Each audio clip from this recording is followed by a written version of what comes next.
So today I'm going to show you like a brief rundown, I guess, or some other thing of my Mario fan comics that are on DeviantArt. If you would like a link to it, please tell me and I will message it to you. So this one is a Shy Kid at Heart. I'm trying to remember. I'll try to remember the backstory behind each of these comics. I can't remember what my idea where I got the idea for this one. The plot line is that Toad, like a younger Toad, like a flashback to when he's 5 years old, and he's starting kindergarten. And he's really shy, like typical type of story, I guess. But I don't know. It's not meant to be super like creative. It's just kind of a kawaii desu anime comic because like or manga. Well, it's not a manga because it's not backwards, but I just meant the art style. Anyway, because I was trying to think of an idea for a comic for like a while, and I could never think of a good idea for a Mario comic. I think I did eventually settle on making one of them as kids, so I remember those days in like 2015 when I really wish I could think of an idea for a comic. I just couldn't think of a good one that I wanted to stick with. I tried a few on Paint. I tried like Escape from Bowser Island or something. I don't know. Anyway, so yeah, he's like he's shy and stuff. And sorry about the weird light and shadows. I'm doing this outside because I thought it'd be better. Yeah, I'm not gonna like read the whole thing. But, stop blowing away. Hang on a minute. So yeah, he's at the school with his brothers, and then a bully comes along who's a Spike Top. Because Spike Tops, I used to claim that Spike Tops are my favorite enemies, but it's kind of a specific choice. Because, like, not Buzzy Beetles or Spinies, but nope, Spike Tops. Like, okay, and then, of course, Mario comes to the rescue. There's Luigi and Peach. And there's Yoshi. If you want to read the actual comic, just ask me for my DeviantArt link, I'll give it to you. It's through a message, so if you don't have messages enabled, I can't remember if you can disable them or not on YouTube. I might be thinking of a different website where you can disable them, like fanfiction. Anyway, oh yeah, and there's random like space fillers too. Like these are two cats that I always used to draw. Like they weren't really specific. Low battery. They weren't really specific characters, but I used to draw them a few times. Like it's basically just like a little boy cat giving a little girl cat a bouquet of flowers. It's just a cute thing that doesn't really mean, like, it's not really a huge backstory behind it. I never really made up actual characters out of these cats. But yeah, I haven't drawn them in a while, actually. This comic might have been the last time I drew them, I don't know. There was another weird space filler at some point, maybe it hasn't appeared yet. So yeah, and then on this page, I still had room at the bottom, so I drew like a cookie, a cupcake, a powder pop, and a cake with 2 cherries, a double cherry or whatever. Well, I didn't mean double cherry power up, but I don't know. Not what I meant. I just meant like, anyway, 2 cherries. And that's supposed to be some pets that I've known over the years. That is my mom's cat. Obviously, she doesn't look like that in real life. That was my uncle's dog. He has 2 dogs now, but at the time I drew this, he only had 1. And that's a teacher that I used to have, her dog. So yeah. That's Buddy, Misha, and Ruben. And yes, Ruben is also my canon name for my headcanon name for the red toad as well. So yeah, I kind of got it from that dog, I guess. Wario shows up. Yeah. That's not a panel, by the way. I just felt like drawing some random karate guy. And a stick cat thing. Oh yeah, the clouds have like random kawaii faces too for some random reason. Cause like, I was a super big weeb when I drew this. It's weird, I don't actually watch much anime. Like, there's not really a bunch of anime that I like, but I like the art, like drawing like an art style or whatever. This is actually my old art style. I can still draw like this if I want to. I know that apparently I still know how to draw like this. But I, like, my art style just kind of adapted, which you'll see in the later comics. So yeah, Daisy shows up now, because I'm just introducing all the characters, basically. Yeah, most of this comic is just Toad, like, meeting new people, or meeting the characters that he's friends with now, but, like, this is how he first met them in my headcanon. Notice that Toadette is not in this comic yet. There's Birdo. I don't know why I drew SpongeBob and Ruby from Jewel Pet and My Mellow and Mordecai there, and Finn the Human and Kirby, some Kirbys, but I don't know. Finn the Human's really easy to draw. Yeah. Colorful panel where they convince the bully not to bully people. Oh, yeah, and there's Waluigi, I forgot to mention. And then there's the origin of, hi, I'm Daisy! So, I don't know. Anyway, Toad's like, I have a friend, but she doesn't go to this school.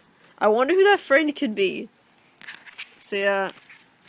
I know there's a pickle and a glass of water there. I have weird space fillers, apparently. There's Toad and Toadette when they were little 5-year-olds talking about school and stuff, I don't know. And then she seems happy, but then on the next page, she actually has something sad to tell him. Apparently she was just pretending to be happy, I don't know. Or, I don't know. And, like, she tells him, blah, blah, blah, that she probably is moving to another school because of... Yeah, she doesn't go to Toad's school, by the way. I think I already mentioned that.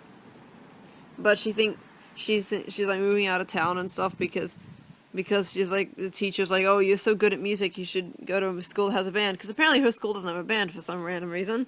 Because I needed a reason for her to not... For that, I don't know. And it's kind of really obvious how it's going to end, but, like, it's supposed to be, like, some sort of children's story, and they don't really have... Some of those children's stories are really predictable, so I don't know. And then they're like, itadakimasu! Because for some reason I imagine the Toads being Japanese, I don't know. And then, blah, blah, blah, blah. I don't know why, anyway, so that was just meant to be a random sun, and then I remembered that there's actually an angry sun character, and then I'm like, okay, this is when the angry sun is actually sad and for once instead of angry. Oh no. Anyway, oh, and I forgot to mention this lady is just a random teacher I made up.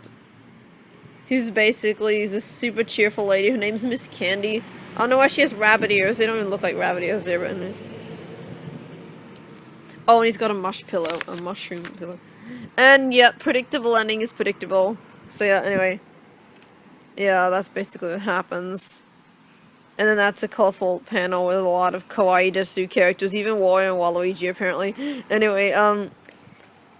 Anyway, it's like, yeah, and the Toads are really tiny compared to the other characters, because the Toads are small as adults, so I thought maybe they were super tiny as kids.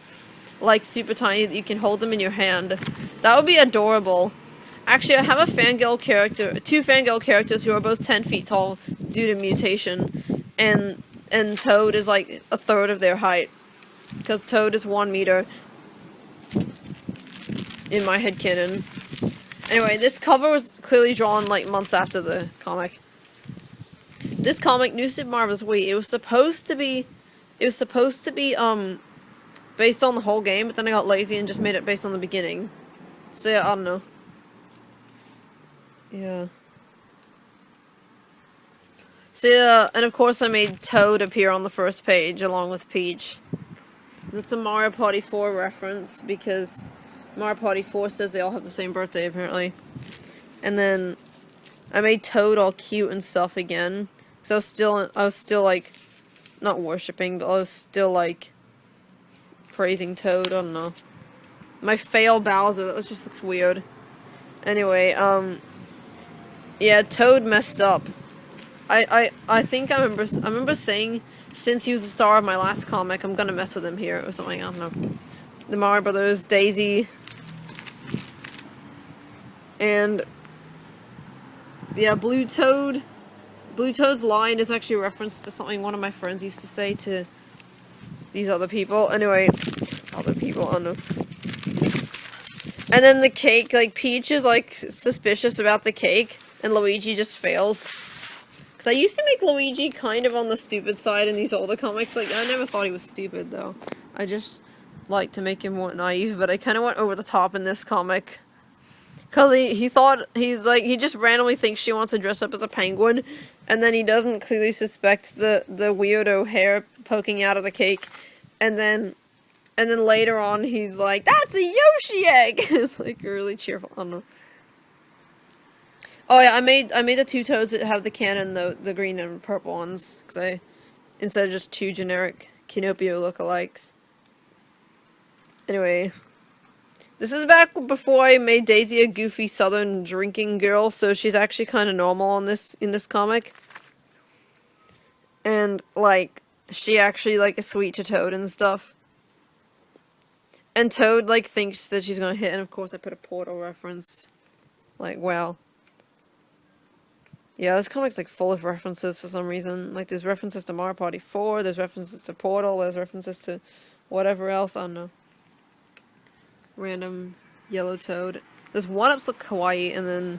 Oh yeah, Toadsworth is running the Toad houses because Toad is still back at the castle anyway. I already explained that in the description of the page. Anyway, also, Bowser Jr. is way bigger than the Koopalings here for some reason, I don't know why. So yeah,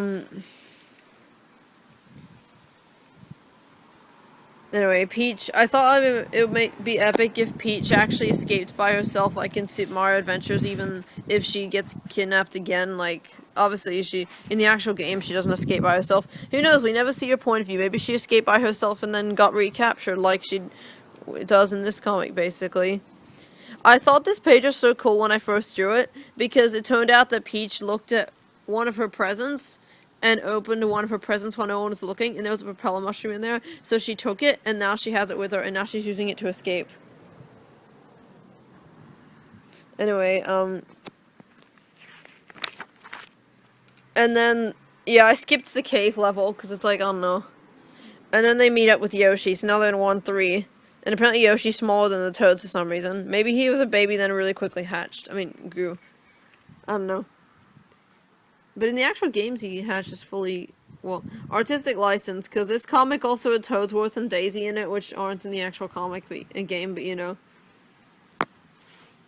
Anyway, yeah, I don't know. And then Peach gets hit by a bullet bill, and then she's on an airship, and then they're outside the fortress, and for some reason Toadsworth's there, and then Larry's talking to a Drybones who's wearing a shirt for some random reason. Because I'm bad at drawing Drybones shells properly, so yeah, I don't know.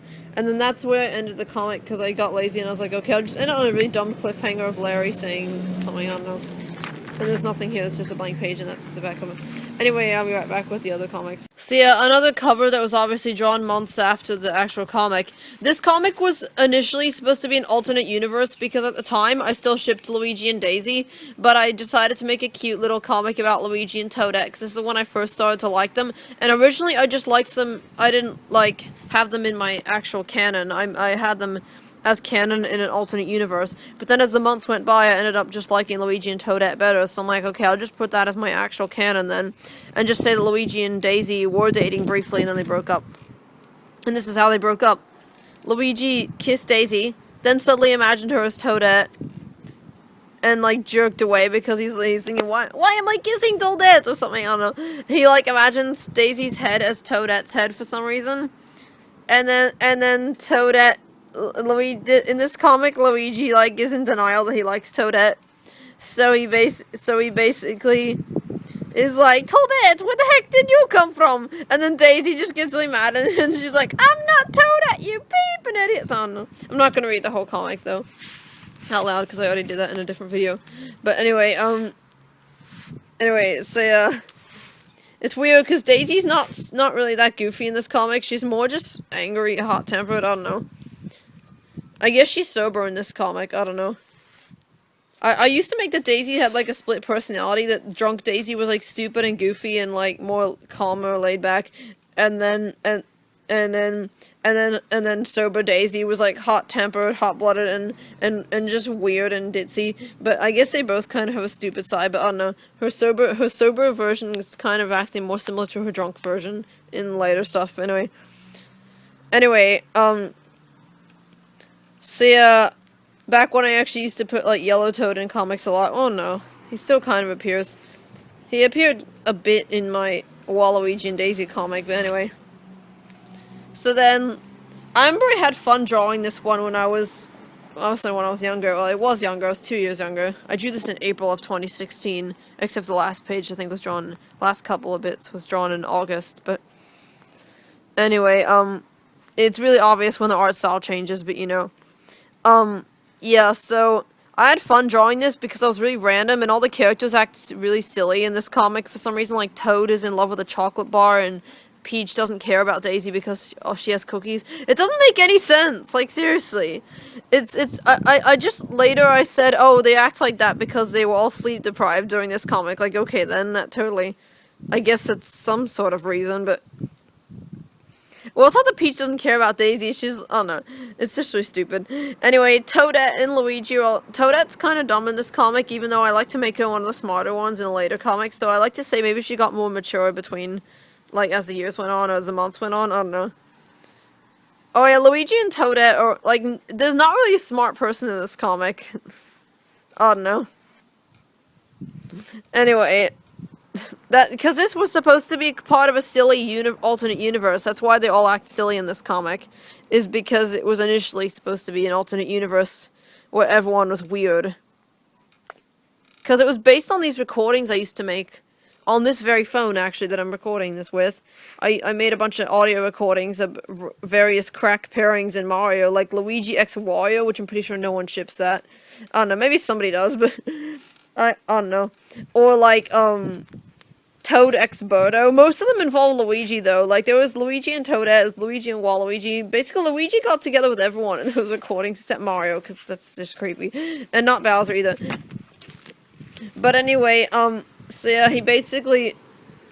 I don't know. It's like, Luigi's not even my favorite character. Like, my favorite character is, like, is cute when he's someone's love interest, but I've headcanoned him that he is aromantic. Anyway, what was I saying?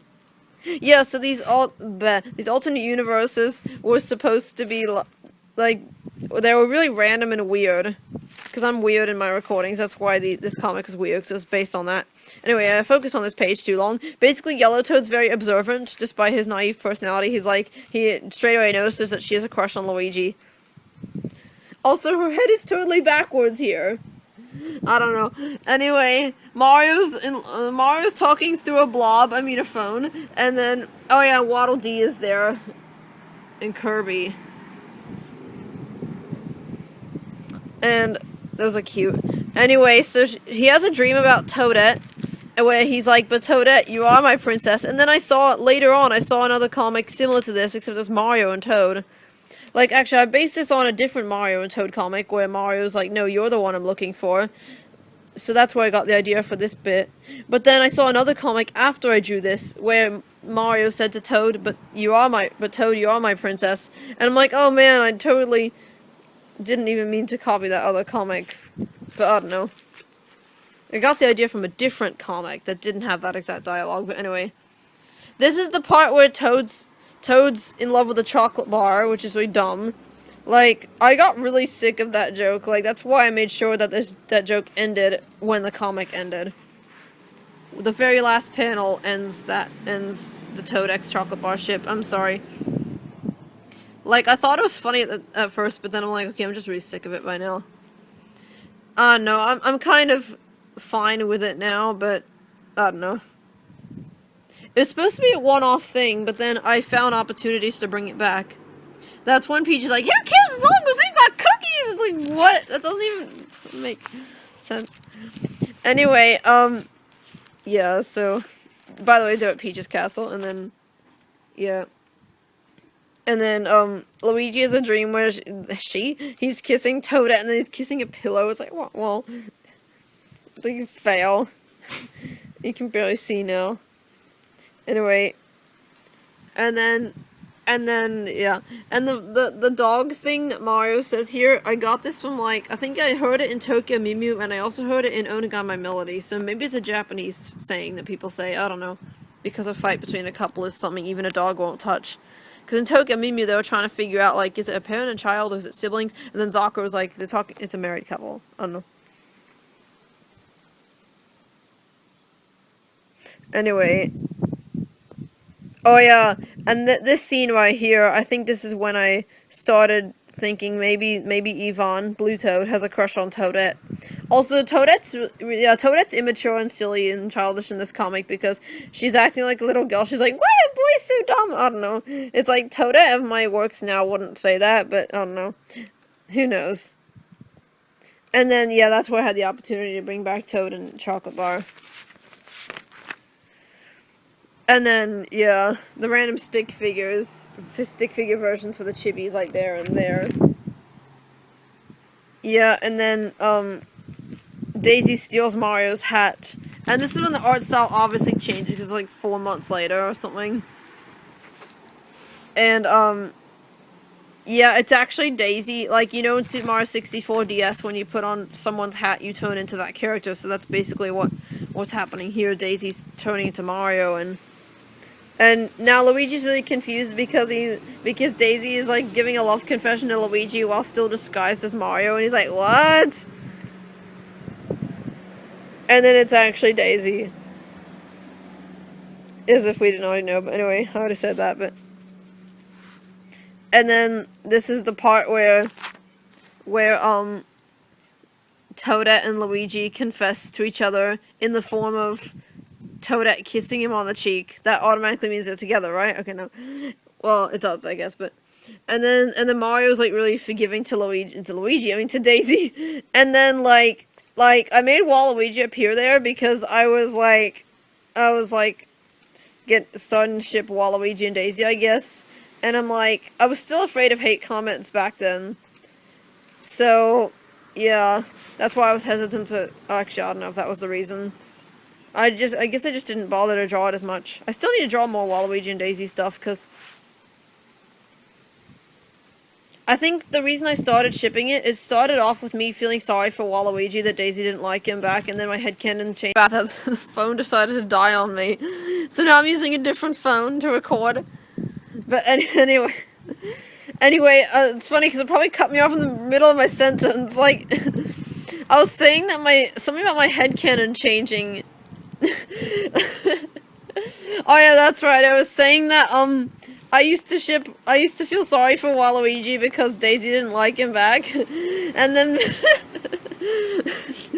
and then my headcanon changed because... Why am I laughing? I don't know. My headcanon changed, and I decided to make Daisy super weird and Waluigi, like, kind of weird as well. Well, he's kind of a weird character already, but because he actually likes her weirdness and doesn't, like, question it or anything. But anyway, so yeah, and then the comic ends with Toad going on Facebook, finding out that these two are in a relationship. If you can see that. Oh yeah, stick figure chibis are in this comic again for some reason. And then Chocolate Bar is a blue link, which means that Chocolate Bar has a Facebook account, like, okay then. And there's Roxo taking the selfie or whatever. I don't know if that's meant to be a selfie stick or a really long arm, I don't know. Wind, it would be nice if he stopped blowing, but anyway. So yeah, Roxo the Purple Toad decided to make him have a cameo. Poor Jaden didn't appear, but anyway. And then Wario was a cameo at the end. So, I don't know. And Toad is shocked at him being in a relationship with Chocolate Bar. It's like in a hangover, except not really. He was just tired, but anyway. Yep, told you that joke would end. Anyway. This comic. Okay, this comic was the Rai. Okay, this was an idea I had for a while. Actually, the first 3 pages were drawn, and then I decided to ditch the project before finally, in August, I was like, okay, you know what? I'm gonna, like, pick up the pace with these Mario comics. I'm gonna finish this other one that I started. This one ended up being a lot shorter. I think it was around this time that I started realizing that my comics are probably... Actually, I don't know. At some point, I realized that my comics would probably be on the shorter side couple otherwise I spent way too long on one and probably risk losing interest. Couple of my recent comics have been on the longer side, but not that long. Not even over 20 pages, but... Like, 17, 18 is long for me, I guess. I don't know. A Shy Kid at Heart was 21, but on those... Yeah, so I was saying, basically, I actually recorded that for a lot longer, but then it cut off at like 2.5 minutes. I was saying, when it cut off, I was saying that A Shy Kid at Heart had like 21 pages, but the panels were really like big and not many panels on each page. So like the newer comics with only 17, 18 pages are actually longer because they have smaller panels, but they're more on each page, so you get more story told. Anyway, it's really obvious that I changed location. So basically, I went through this whole comic, and then the phone decided to be like, "Oh, you're out of storage. It only saves like 2.5 minutes of this recording." But anyway, it doesn't matter. Just try and remember everything I said. So basically, oh yeah, I was talking in the last recording. I was saying that this guy Ty, he was based. If I had never had a bad day at school, if I never had that bad day at school that I had 2 years ago, I never would have created him because he was based on an. Okay, so when I had a bad day at school, I came home and I was upset, so I drew an emo picture of Toad. Like, I drew an emo Toad. Or something, I don't know. And then I decided to make an evil character based on that emo Toad, and I decided to make this guy. And yeah, he's actually part of a species called a Rais. That's similar to a toad, but it's a different species, or it's like part of the same group. Anyway, this is his younger brother, Mai. He's one of the main protagonists. Oh yeah, they're both my characters, by the way, in case that wasn't obvious. Mai, his name's spelled M-A-I-S, and he's T-A-I-S, but the S is silent. And Mai was based on the idea of having, like, a dark-skinned Toad character, since, like, I think there are dark-skinned Toads in Paper Mario or something like that, but I don't really know those games that well, and I decided to make one, so yeah. That is Toad's cousin Ruben, who's meant to be the Red Toad from Sunshine, and also Captain Toad when he's in civilian form or whatever. So yeah, this is the first comic I put Ruben in. That's my name for him, Ruben. As I mentioned that there was a dog named Ruben, that's where I got that name. And because it sounds like ruby, which is red color. So it's like a male version of the name Ruby or something, I don't know. So yeah, this is the Rais. It was based around the idea of having like a dramatic comic focusing on Toad. It actually ended up being a lot shorter than I anticipated, and then I was like, oh, this is when it was like, and then like at some point, like my comics just ended up being like shorter.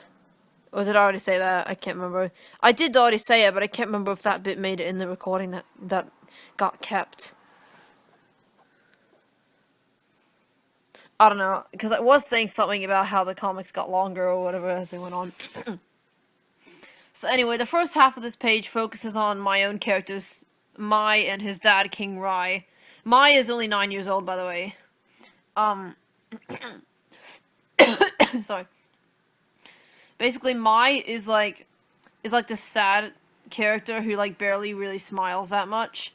And for good reason. He's basically depressed because his brother is corrupted. His mom died in a war, which we'll get more explanation on that later. That's him remembering the two of them there, and that's his face in the sky for some reason. That's actually his flashback. It's like he's looking at his flashback in the sky somehow, like through the sky. Anyway, the dad is telling him you have to fight and stuff, and then he's like, I don't want to fight, I'm a pacifist, and then the dad's like, your mother was a pacifist, and that triggers, it kind of makes him irritated, and he's like, I know that, because he hates the mention of his mother, because it makes him irritable and upset. Anyway, meanwhile, in the Mushroom Kingdom, a lot of thought bubbles on this page, or thinking about other characters.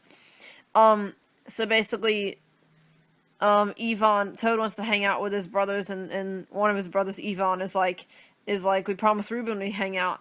And then this is like the origin of Ruben in my comics, because before that, I used to headcanon that Captain Toad is like a split personality of Toad or something, and that they split into like two separate characters or something, there was like some experiment that split them. It's really weird. Or, didn't I say lightning hit them? I don't remember what I said now.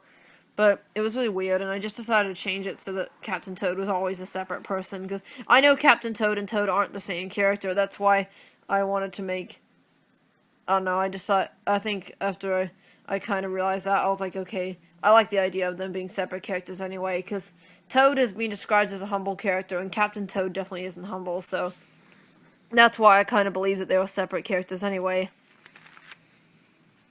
Anyway, so, oh yeah, and that's right, I was saying in the other recording that there were meant to be three main protagonists, Toad, Mai, and this third character that kind of dropped out of the story at some point. Her name is the Kinopio fangirl. Well, okay, her real name's Kali, which is an African name. I can't remember what it means now. I really can't remember what it means. I'm sorry. I think it means life, but I really forgot. If you're African and you know, please tell me in the comments. Or if you just know, even if you're not African, just tell me. Or I could just look it up. You don't have to tell me. Anyway, it's a Kali, by the way. So anyway, she calls herself the Kinopio fangirl. Kinopio is Toad's Japanese name, for short, she's called Kino, which somebody, I forget if they're watching me on DeviantArt or not, but somebody who comments on my stuff sometimes, I forget if he's watching me or not, has a character named Kino as well, and that was completely by coincidence. But anyway, so, anyway, this Kino, though, she's a human girl, and, the reason she looks weird with rainbow eyes and stuff is because she got mutated. I remember when I first posted this comic, I was worried about getting hate comments saying, oh, your fangirl character's a Mary Sue, she has rainbow eyes and she's a cat girl and she's probably like a kawaii desu little thing. It's like, I don't know. But she's not overpowered. Like, Mary Sues are usually overpowered and, can do, like, anything in the whole universe, and, like, well, I don't know, that's one of the descriptions. I've heard different descriptions of Mary Sue. Some people say that they're girls who take over the characters, or have every boy in the series have a crush on her or something. And some people just think that Mary Sues are like have to be overpowered and have literally no flaws.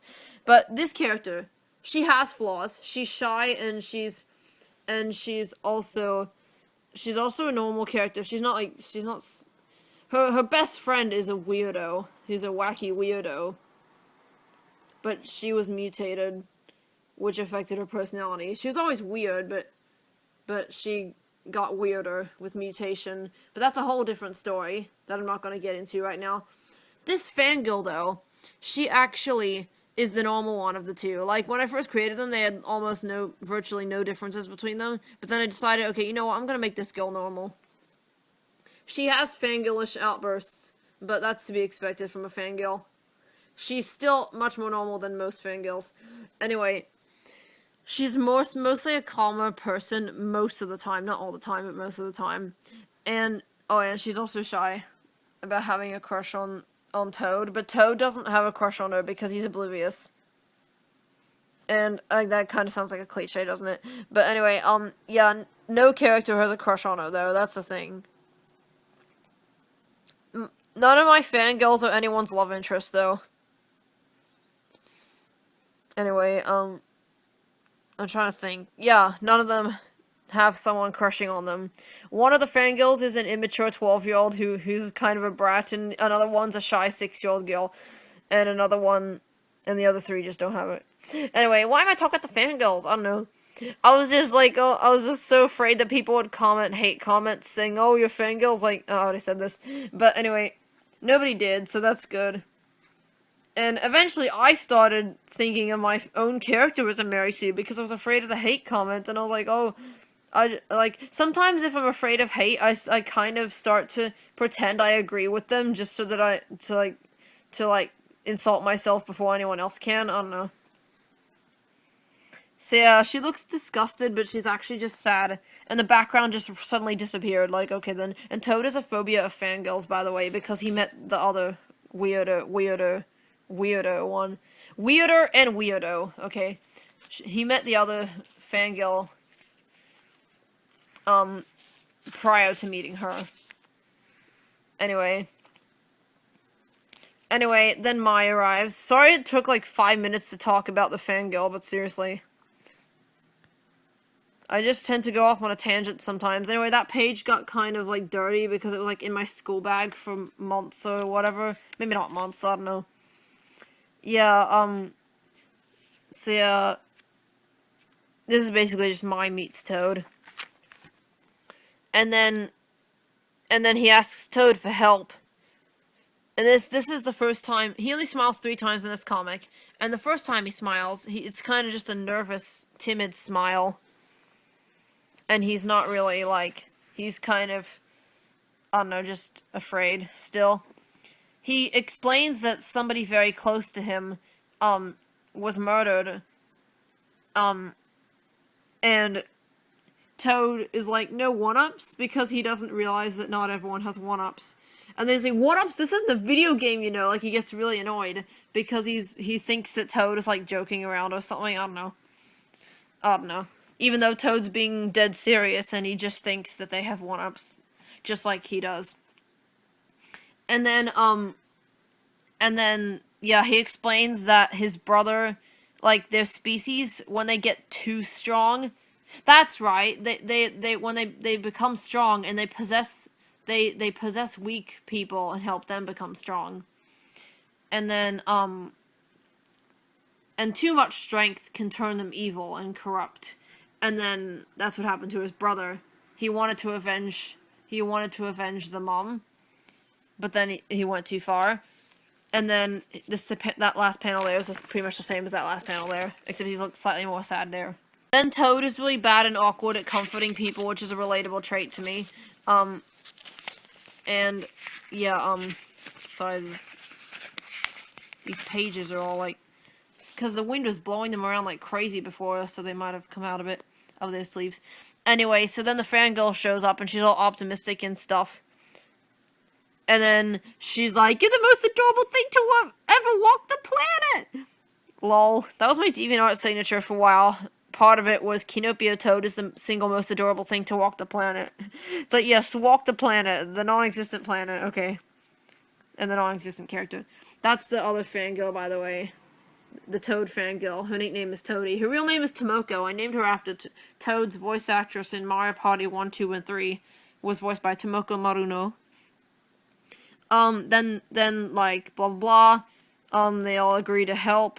And then, that's another timid, nervous smile. Yeah, planet Rai is spelled R-A-I, but their species Rai is spelled R-A-I-S. Imagine Toad just hearing her say, I'm the Kinopio fangirl. Oh yeah, I did actually write a written version of this story from her point of view, and I actually, said that Toad was trying to get over his initial sense of awkwardness or something, I don't know. Anyway, so then Toad decides to get food, and then he gets distracted playing Smash Brothers, cause fail reasons, I don't know. And then he's like, and then the Jaden is like, sorry, but we only have 5 controllers. And he's like, oh, that's cool, I'll just use my 3DS. Then Ruben walks in, and guess what? He's holding Toad's 3DS. Convenient timing, or is it? Not really. More inconvenient timing. And then this is, I remember, as I drew this page, this is page 7, by the way. I drew this page, during the Olympics. Well, I mean, sorry. I drew this during maths class in 2016, while the Olympics was on. Like, the teacher had it on for some reason, and instead of doing work, he just had us watch the Olympics, but we didn't have to watch it, so I just drew instead. I drew this page, and I love having drama happen in my pages for some reason, or in my works for some random reason. I don't know why. I guess it's more fun when it's fake and when it's not actual bad stuff happening. It's more fun when it's just fake. Because you know you can control what happens next if you're the one writing it. Anyway, so he trips over a cord, because they probably have cords everywhere and stuff. And then Toad's kind enough to help Ruben up. Yeah, Toad doesn't hate Ruben, but he just kind of has jealousy towards Ruben, but he tries to be nice about it because he's not really the type to get angry. He's actually officially stated on his Mario Wiki profile that he's not really the type to get angry. So that's why I always made Toad pretty mild-mannered in my stuff. Well, except my old stuff, maybe, from when I was a kid, but I don't know. Anyway. But he's so kind. And, yeah, then Ruben breaks Toad's 3DS. I think that screen is supposed to say error. You can't really see it, but that's what it says. It says error. And I don't know why there's a spring coming out of it. I just want to show that it was broken. Poor thing. Oh, it's blurry, jeez. And, oh yeah, and then Toad walks out sad. And look how dated this page is. I'll pre-order the NX. Like, okay then. Also, I forgot to mention, but this page is supposed to take place shortly after Mario Sunshine, where some of the characters went back to Isle Delfino, and this time Luigi went, if you saw on page 1. And Yoshi went with them, but the Toads didn't, except Toadsworth. They went to Isle Delfino again for some random reason. That wasn't part of a game. And, that's why Toadsworth had sunglasses on. And yet this takes place in the GameCube era, but they already have a Wii U and almost have a Switch. Okay, that makes sense. Totally. But, the reason I have, like I said that the Mushroom Kingdom had, like, the technology was ahead of the Earth technology or something. I'll pre-order the NX. That's just so dated, though. Like, you can tell. Just, if you were reading this and you had no idea of when it was drawn, you'd be able to tell just by that line that it was drawn in 2016. Anyway, I think once I decided to pick up this comic from page 4, I think it only took me like 3 days or something to finish. 2 or 3 days. Anyway, remember how I said Toad's not really the type to get angry? In my works either. That's why I thought this was kind of epic when I actually made Toad get angry for once, and he screams out, "You jerk!" through, like, the whole forest or whatever. And then he immediately regrets what he said, and he's apologizing to Iwata-san, which is Nintendo Universe's god, apparently. Because, I thought that would be a nice touch. Anyway, and then he believes it's his own fault somehow for being upset or whatever. And then the fangirl gives him a walnut mushroom to, like, make him feel better. And then he's actually, like, optimistic about let's go or whatever, I don't know. And then there's dramatic monologue about how he loves his brother, but he doesn't want to end up like him. Deep or whatever. Then Toad falls off a cliff. And then Mai doesn't know that one-ups are a thing. And so Toad basically comes back, but he's hurt because the one-up that healed his mood, or like, he was feeling bad, and then the one-up made him feel better, but now that he's lost a life, he's not feeling bad again. Then, suddenly, he's taller than her, and he basically calls her an overly idealistic Mary Sue, which is basically how I was worried people were gonna see her, so I kinda made Toad call her that as well. And basically, she thinks, she's like, oh, he's right, I'm just annoying, or whatever, even though I don't think she's annoying, but she thinks she's annoying, because maybe she is. Maybe because her crush insulted her, so she basically just feels bad about it. And then it's revealed that it was actually not Toad, and it was actually Tai in disguise. And they have an argument, the two brothers have an argument, and Mai was like, I don't know, saying, like, you don't even have a reason, or whatever, and then Tai is like, I do have a reason, and, yeah, and then it's revealed that, yeah, it's revealed here that, their mother was, like, yeah, anyway, yeah, I kind of already said it earlier, but, you know, well, I did say it earlier. Anyway, so Tai was trying to, like, Tai, basically, he already achieved his goal of destroying the people who killed their mother, but then he kept going because he was already corrupt by that point, so he just started trying to kill other people that were innocent because he couldn't control himself. But then somehow Mai's words reached him because apparently it's just that easy to convince him to stop. And then, Mai gets frustrated at Tai, and then Toad just gets frustrated and pushes him into into a hug with his brother, and Toad gets irritated because it's personal to him, because he also feels like he should make up with Ruben as well. So he goes to to his house, which is also Toadette's house. I made up that Toad and Toadette are roommates, but they're platonic. So anyway, oh, and I forgot to mention this comic takes place before the Luigi and Toadette one, so Luigi's not with Toadette yet, but Toadette's with Ruben in this comic. Anyway, Ruben likes pizza, because, I like the idea that Ruben likes pizza. Anyway, so then... Oh, that's right, I didn't actually get to this part of the comic last time. I didn't get to the last 2 pages, because that's when the recording started last time. So yeah, and then Toad basically explains that he's always felt left out of Ruben and his friends and his brothers and Toadette hanging out with Ruben. It's like Toad could join in, but maybe he just feels like he's not as cool as Ruben. I don't know. Anyway, like, I don't see what's really stopping him from joining in, but I don't know. Maybe he just feels like they ignore him. Who knows? Typical cousin story. Anyway, Ruben admits he's a coward, even though he never really admits that he's a coward. But, like, he admits it to Kinopio. And then Toad says, let's not dwell on the past, let's smile for the future, which is what the fangirl said earlier. And then he gets an idea. And can you guess what the idea is? Well, basically, the dad is cheerful, the brothers return, and they're like, I haven't seen you this cheerful in forever, or something. And then yep, the mom is there. And can you guess why she's back?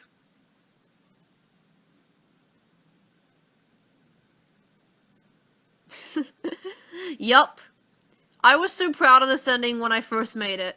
I mean, I'm kind of numb to it now, but I still like it because I was like, who knew that a video game power-up could create such a touching scenario? Like, seriously. Also, the reason that the fangirl just is never heard of again, I actually did give her closure in our literature version. I basically wrote the story from her point of view, which had a couple extra bits that weren't in this comic, and also had, like, a look into what she was thinking the whole time. And, it turned out that, she found this comic on DeviantArt. Like, yes, DeviantArt, like, she saw this comic on DeviantArt, like, this very comic. And she realized, she saw the end part where Toad was possessed, and then she realized it wasn't Toad that yelled at her. And so she went to Toad's house, and she found Toad and Ruben playing Mario Kart or something on the GameCube, and then Toadette basically gave them cookies or something, and then Toad and the fangirl made up or whatever, and then she said, "Oh, you're so cute too, Ruben," or something, I forget. And then Ruben's like, "I have a girlfriend," and then Toadette's like, "Yeah, you should, you darn right you do," or something, I forget now. I don't remember the exact dialogue, but anyway, that's basically what happened in the literature version. There was also a scene where, the fangirl was like, while Toad was in the forest, and at Toadette's house and stuff, there was a scene where the fangirl was with Mai, and Mai was saying, like, sorry if I'm rough around the edges, I just had a difficult past, or something, and then the fangirl's all like, oh, and before that bit happens, she's like, Mai says to the fangirl, you and Toad remind me of, and then he, like, stops, because he doesn't want to talk about his parents, because, there's one page here where, yeah, right there, where, she holds his hand, and then she, like, shyly takes her, like, removes her hand, and whisks away, and then he's thinking of his parents there. So, yeah, maybe his parents were shy, when they were younger, I don't know. Anyway, be right back after I take a drink and get the other comic. Forgot to mention that the mom's name is Rasen. So, yeah, this is my Besties comic. So, yeah. This is the last comic of 2016. Actually, no, that's a lie. There was a Christmas comic as well. I forgot about that. The Christmas comic was initially supposed to be one of the main comics, but then I decided to make it not really one of the main comics, but it's still in these folders because I can't be bothered to rearrange everything. I don't know, the Christmas comic is kind of important because it's an occasion or something, I don't know, but I drew it all in one day, but anyway, I'm getting ahead of myself here. Besties basically carried over into the next year, 2017. This cover was obviously drawn, like, way after the comic, because look, that's my art style for the actual comic. So yeah, the beginning is based on Mario Kart Wii. The first character to talk is Lakitu, which is strange, because, like, I never put Lakitu in a comic anymore. I did it in my old Mario Brothers comic, but we don't speak of that because, I mean, it did give me a lot of experience. Anyway, so talk about other comics. Talk about this one. This is like the only comic I made that Rosalina's in. Totally not obvious who that is. I kind of failed at her hair and making it tall enough. Anyway. So yeah, that's the Mario. They're basically going over the rules of Mario Kart and saying like, yeah, and then suddenly Rosalina shows up. Rosalina shows up and that little Luma there, I named her Starla because like stars. So yeah, I know Lumas can talk, but this particular Luma is a silent character who doesn't talk. So yeah. Anyway, Daisy shows up, and then she's immediately like, what's the word I'm looking for? I'm trying to think of the word. Like, she's initially, like, wary of Rosalina or whatever. And then Luigi comes along. And in this comic, this is also before Luigi liked Toadette. So he likes Rosalina in this comic. He's like, that's Rosalina, only the coolest space god. I can't do his voice. He's like, that's Rosalina, only the coolest space goddess of all time. Coolest space goddess. I don't even know. Like, how many space goddesses have you met in your life? Probably not that many. Anyway... And then the Luma apparently is like smirk or whatever, I don't know. Toad won, because of course I had to make Toad win.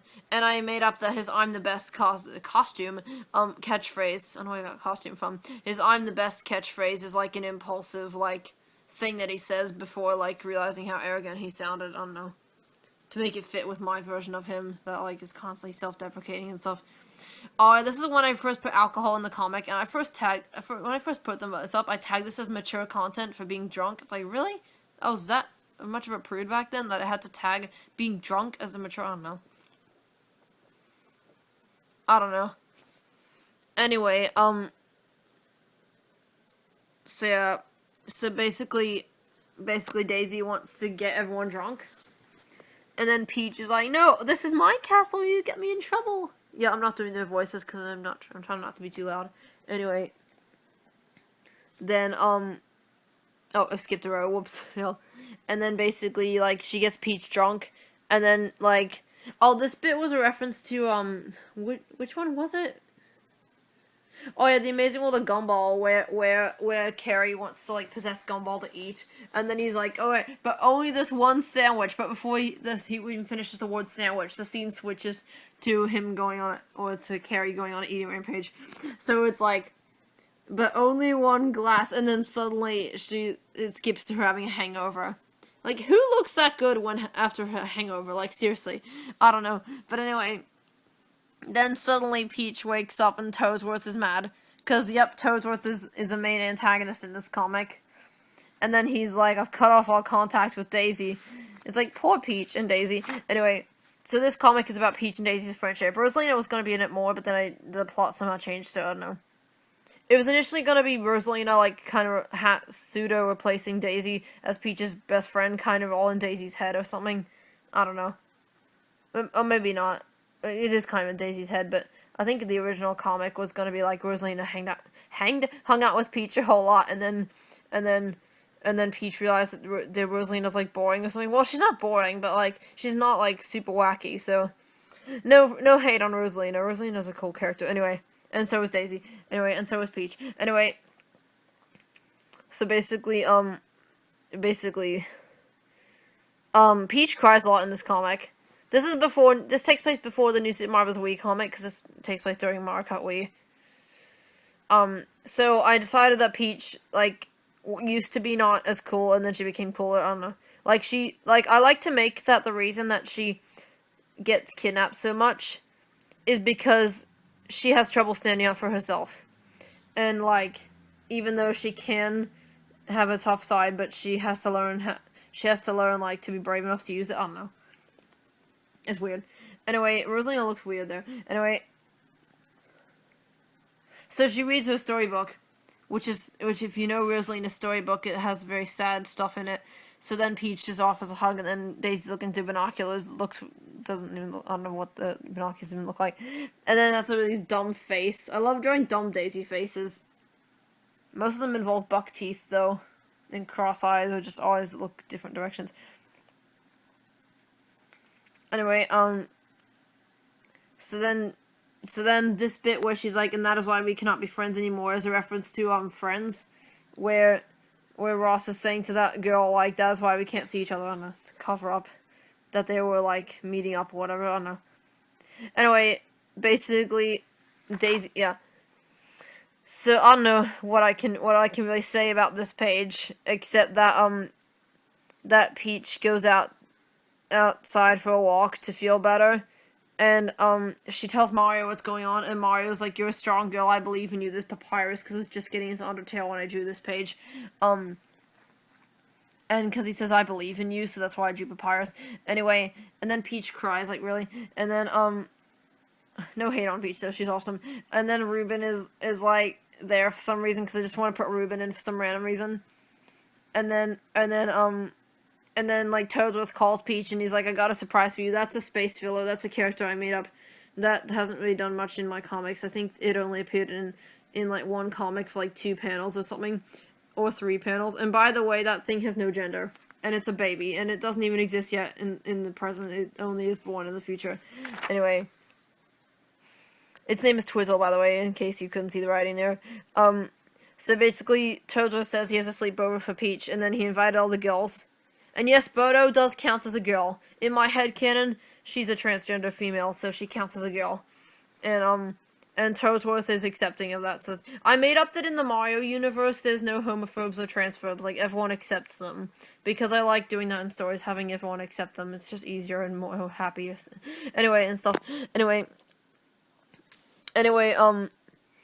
so basically, Daisy, you know, notice that Daisy's not there. So, anyway, so Toadsworth, the drawings on this page are pretty sloppy. I don't know why they are. And then the art style just obviously changes on the next page, because this page was drawn in January. I think this page was drawn in, like, April or May of last year. So about a year ago. The last few pages of this comic were alternated with another comic I made that year. So then they're all having a sleepover and stuff, but Peach is still sad about Daisy, because she's like, it's not the same without Daisy, I don't know. And then this little Luma, who's a lefty, which is cool. I like making characters lefties at any chance I can get, because lefties are cool, because they're rare. Even though they're not so rare in, like, Nintendo, because it wasn't Miyamoto who was a lefty. Link and Bowser Jr. are both lefties, so yeah. But they kind of forget that Bowser Jr. is meant to be a lefty. In later games, they make him a righty. It's like, I don't know. A part of me wants to think that they made Bowser Jr. paint just so they could show that he's a lefty. I don't know if that's true, but I just like to think that. Anyway, so Starla the Luma, she writes a letter to Daisy, pretending it's from Peach. Daisy's drinking. Then it's an invitation to Peach's sleepover. And then they're all there, but then Bodo goes home. It's like, okay, as long as Daisy's there, who cares about Bodo? Just kidding. I love Bodo. I'm just saying, like, sarcastically, like, well. Like, I'm just saying, like, Peach doesn't seem to care. I'm just kidding. Of course she cares. It's just, she's allowed to see Bodo, so she's not upset about Bodo leaving. She was just upset that Daisy wasn't allowed to be there, but now she is there, so. Anyway, apparently Toadsworth didn't even notice that Daisy's voice was coming from the other room. Anyway, maybe he just thought it was her voice coming out of the video game. I don't know. Because she was playing as Daisy on the previous page. Then, basically, Daisy reveals that she's there because she very stupidly does that. Then that face freaks me out. Also, yeah, I forgot to mention that's my design of Toadsworth with no mush cap. Anyway, so then it's like, I don't want you becoming a wine-guzzling, rough-housing, square-dancing, loud voice show-off like Daisy. And then Peach gets angry and she's like, shut up! So yeah, and those Rebecca teeth, though. Yeah, I already explained the Rebecca teeth, the story behind Rebecca teeth, in the, drawing I forget which video, I think it was one person's page, I think it was the second person's video, it might have been the first one, I don't know. I Actually, I think it was the first one. I don't remember. Don't quote me on that. So then Peach, like, is sad about it, and a lot of dialogue on this page. Oh, and then I give Toadsworth a whole giant backstory. Like, I completely made it up on the spot, most of it. I had to make Baby Peach's first word Toadsworth. Also, yeah, that panel's a flashback to a Shy Kid at Heart, where, like, Toadsworth is trying to talk to Toad, and he has a note on the door and stuff. And then, yeah, he lost his brother. I made up that Toadsworth's brother is Peach's dad, which makes Toadsworth her uncle.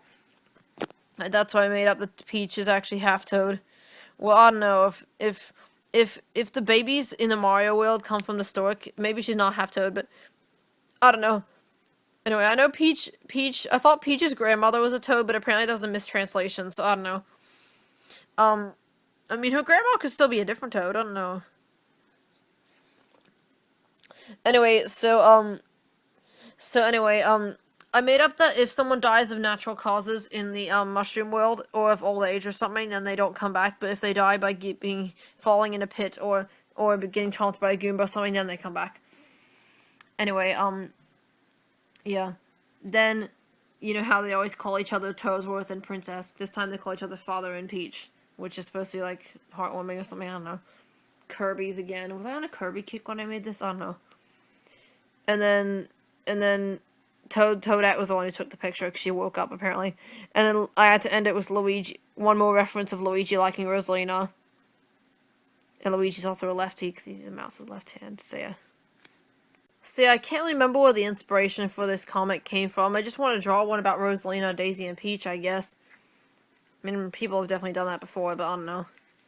Maybe I just want to put Rosalina in the comic. It's just, I guess it's just an idea I thought of. This is a story that has been remade like 1,000 times, but I just felt like making my own taste, my own spin on it. A Super Mario Christmas Carol. Anyway, this is Toadsworth telling a story. So he's telling the story of how Bowser, like, there was actually a comic where it was Wario, but like, and Bomberman and stuff, but this time it's Bowser and a Koopa Troopa. I love how Koopa got a time to shine, like, a day in the limelight. Because, like, I love the Koopas in this comic that I want to use them more, but I don't know where I can use them. I haven't really found a good spot to use them again. But, basically Bowser's the protagonist-antagonist thing. And, there he's being sarcastic, anyway, like, fake cheerful. And then, like, he's like, I can't wait to see the kids, and the Lemmy's like, hi, King Dad. It's like, go away, I'm busy, or something, I don't know. And then Lemmy shows up dressed as a ghost, and then he's like, Lemmy, tomorrow's Christmas, not Halloween, and Lemmy walks off, but then an actual ghost shows up. So I keep shifting my book away from the light, like, seriously. And then, yeah, blah blah, of course the ghost is a Boo. What else is it gonna be? A Goomba? Okay, no. A Boomba? Okay, I don't know. A Goo? No. Then Baby Mario shows up. And, of course, Baby Mario's the ghost of Christmas past. And basically, this is, like, one of just made-up random past backstory things for Bowser. Of how, I made up that after the events, after the Yoshi's Island and Yoshi games and stuff, when he was a bit older, he tried making friends with Mario, but he kind of failed, and they fell back to being enemies again. So this is while they were attempting at being friends. And this old lady, I named her Helga Agnes, because I don't know, just two names that came to mind. I was just like, I'll just make that her name.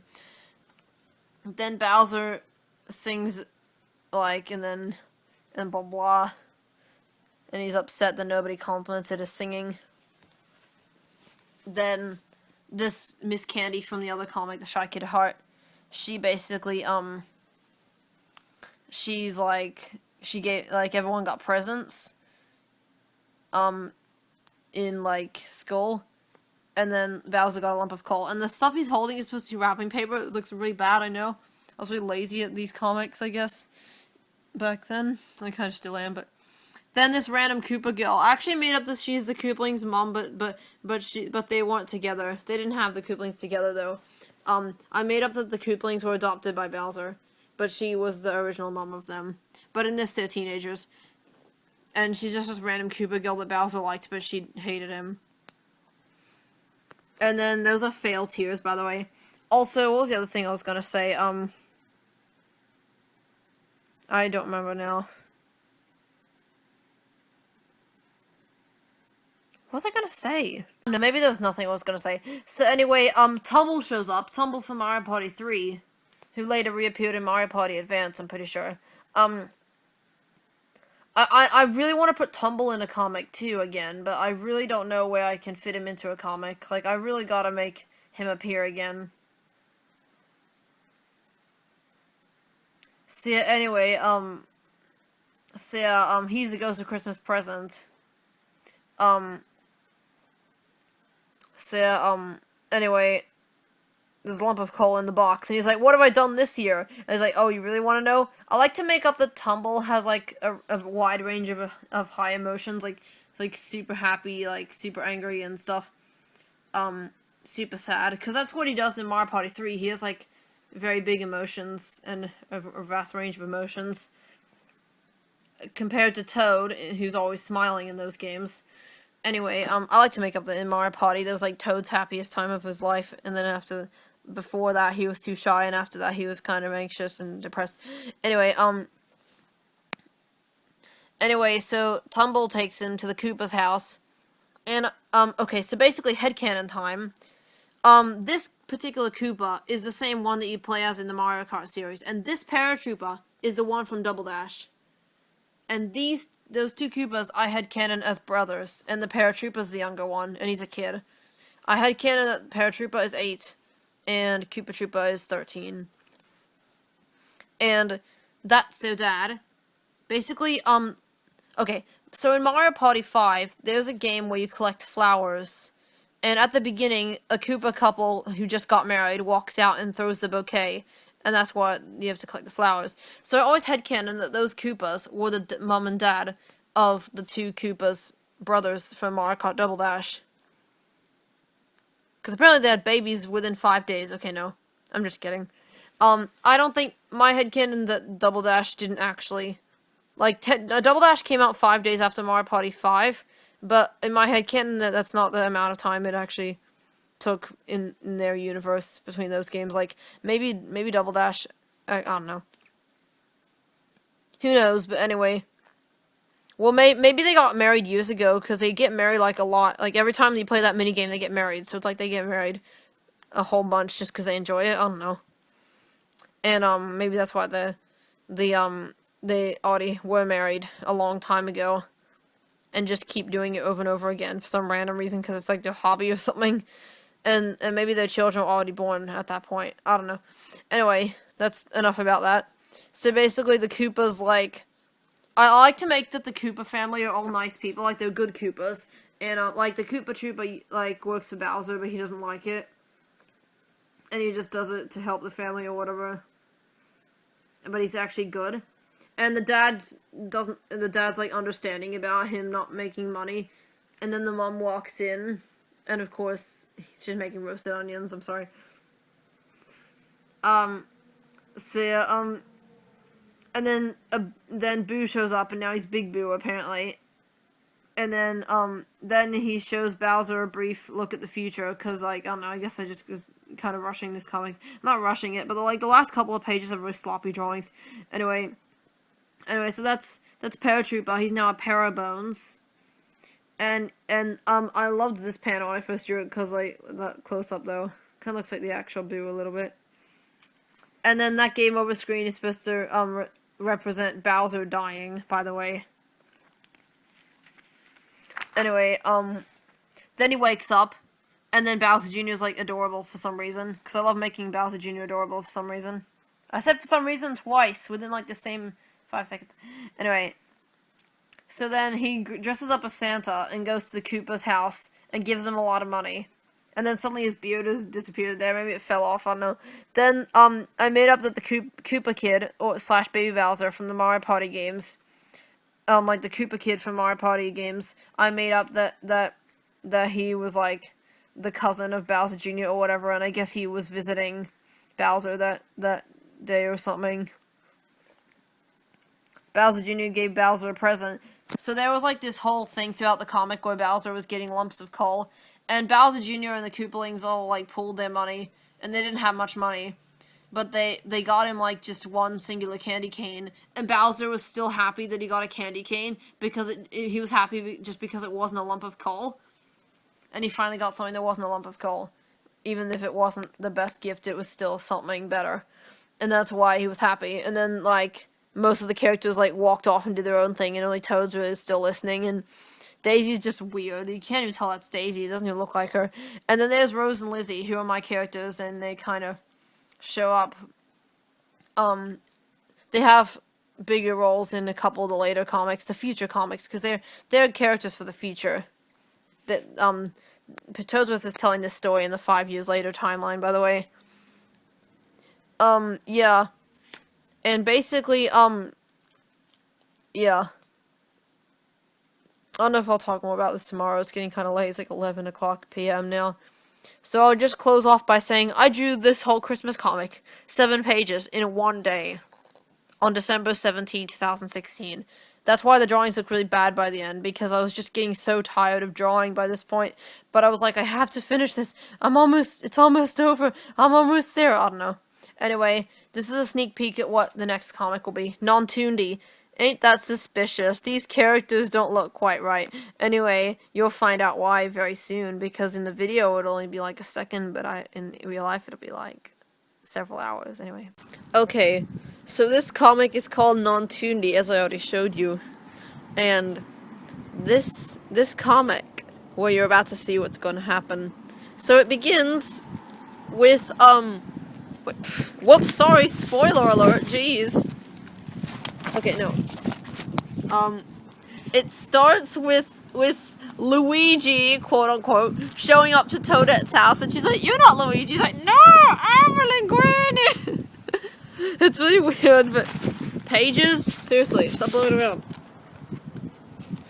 Okay, so anyway, then somehow he ended up in their house, like, before Toadette even walked back inside, and then, you have to move inside, like, seriously. It's so windy today, jeez. And then Toad doesn't realize that it's not Luigi, and then the doorbell rings again, and this time, it really is Luigi. And then Toadette's arguing with Linguini, and Luigi's like, "What's going on?" Oh, by the way, Luigi and Toadette are a couple in this comic. I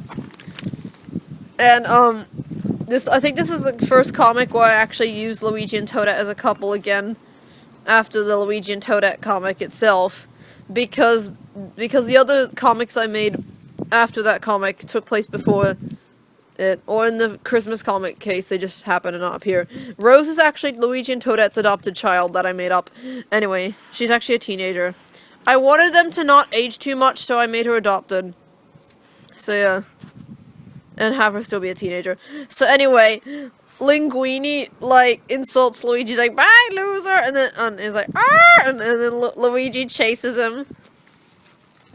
And then meanwhile, Mario and Peach are planning their wedding, because this comic takes place, like, 2 years later, so they're engaged now.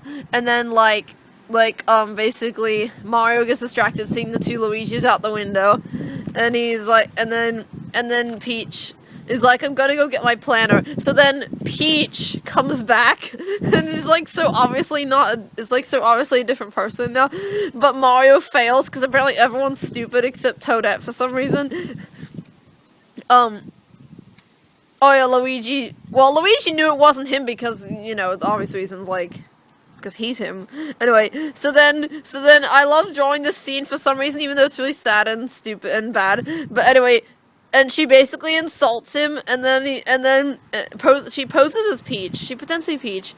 She insults Mario and pretends to, and says the wedding is off. And then Mario's crying, and like, and Toadette comes on, blah blah blah. And then Linguini meets up with Apricot. That's her name. Her name's Apricot, or Princess Apricot, and then they gather information on the GameCube, and they say it's obviously inspired from the Video Sphere. The Video Sphere, I don't even know. And then basically Mario shows up, and so does Luigi, Toad, and Toadette. And then suddenly this guy shows up, and he's supposed to be a parody of how the Toad haters for some reason like to make Toad obnoxious and stuff. And he's like, "You're mine now, little beep!" Like a super annoying voice, and he swears a lot, but it's censored in this comic, because I like to make my Mario comics, like, not really inappropriate, but anyway. Anyway, then he kidnaps Toad, and then they all chase after Toad. Yeah, I have fond memories of drawing this comic because I drew a lot of it at school, and since I'm out of school now, it's kind of like a nostalgic thing, I guess, even though this is only last year, but anyway. And this was like my main project of the year, for like a good chunk of the year. I worked on this from April all the way to, was it August or September? I don't know if it took me that long. Might not have taken that long. I forget. But anyway, and I like how it was like an adventure thing. I don't know. And it was all colorful and stuff. Anyway, so then they go on a boat to Yoshi's Island where Yoshi, Birdo, and that's Lizzie when she's 10 years old. Cause yeah, Lizzie exists in the future, but in the present, but she's really shy, so nobody has seen her at this point except Yoshi and Birdo. So anyway, okay, no. Anyway, so basically they see something outside, and then Yoshi realizes what's going on, and then he's like, "Don't worry, I'll save you, Toad." And then basically he gets distracted because this little mushroom thing calls him ugly, and then Yoshi like is like sad and stuff, and if you can see that properly because the stupid shadows everywhere. And then basically so yeah, then Toadette finds him and blah blah blah blah, and then she asks like, "Did you see Toad?" And then they're all having a meeting, and then Birdo goes to look after Lizzie again. All the others go. Meanwhile, Toad wakes up and he's kidnapped by this very sinister guy. And the mushroom thing is named Mush, by the way, but he likes to be called Mr. Mushy. And then basically this guy who's dressed up as Mario, except he's bald and he's much more sinister. Bald, not bold. And then he's like, "Welcome." You can't even see that. It's like, "Welcome to Nontundi." So yeah, for some reason he has a German accent. I don't know why. Well, it's supposed to. Sometimes he says like, "Very good." I don't know. Actually, I don't know. Oh wait, that's not the word that sounds German. I don't know. Who cares? I don't know. I don't know if he's supposed to be German or Italian accent, but anyway. So then Peach is gonna be the bait to try and get to find Toad, but then, oh no, wrong kidnapper. Bowser came along and got to her first before the Nontundi people did. And then Bowser gets Peach. But then Linguini and Apricot pull the old switcheroo, and then Peach is kidnapped. So then she's on a walkie-talkie to Mario, and she's like, they're conducting some sort of experiment, and then she sees that Toad is about to be, like, scanned or whatever, and, like, Toad's super scared and, like, got tears in his eyes and stuff, so then Peach pulls out a fire flower, because I like to make up that in my comics, the Mario characters like to carry around power-ups with them in their pockets, like, as, like, an emergency or whatever. Then, for some reason, I made her look like a Super Saiyan or whatever, because I don't know why, I just thought it'd be cool to use artistic license to make her hair, like, all fiery and stuff. And then she looks super angry, and she saves Toad. Thanks for that. This is not the same comic. Where was I up to? Hang on a minute. But then she realizes that they have no escape plan. And then, so basically, she sends out an emergency signal, or a distress signal, or whatever. Then they're all like, "Oh, let's go rescue Peach and Toad and stuff." But then they realize Luigi's like, "Wait, we have no way to get there." Then this little dinosaur shows up. That's a ripoff of Yoshi, and the dinosaur's like, "Yeah, I can help you," and stuff. And it's like Luigi's still pessimistic, but then Toadette is like all cute and like holds his hand and stuff, and it's adorable and stuff. And then Mario and Yoshi's optimist. So then the dinosaur creates a portal. I actually thought this like bit looked epic when I first drew it. Like, it kind of looks epic. I mean, for something I drew, like, I can't really draw epic things that well, so yeah. Anyway, and it's like, "Coast is clear, guys," but yeah, I was tricking them because it actually wasn't clear. That panel freaked me out when I first drew it. It's like, that's actually an emoji on, like, my friend made that an emoji on Discord in our server that we talk. So anyway, Toadette gets really scared, and they're laughing. It's like, no, and then Mario's like, "It's not funny," and stuff. And then, like, Toadette has like a super romantic moment with Luigi, because I was like, must be in a super Luette mood or something when I first drew this. When I drew this page, I think there was a love song playing in the background. I don't think it was one I knew though, so I don't remember the song. And then Mario and Peach, and then Toad reunites with Toadette, and for some reason, they look like the 5-year-old versions from A Shy Kid at Heart. For some reason. Then Apricot looks fail there. She has the power to teleport apparently. And then they're all like, oh no, shocked. Then basically this is just exposition, like Cario Nontundi like mentions that he thinks that 2017 came before the 80s for some reason because he's a fail. And then basically he's explaining Linguini, Princess Apricot, Mush, and Dino, who is actually a girl. And then Mario's like, these are obvious ripoffs.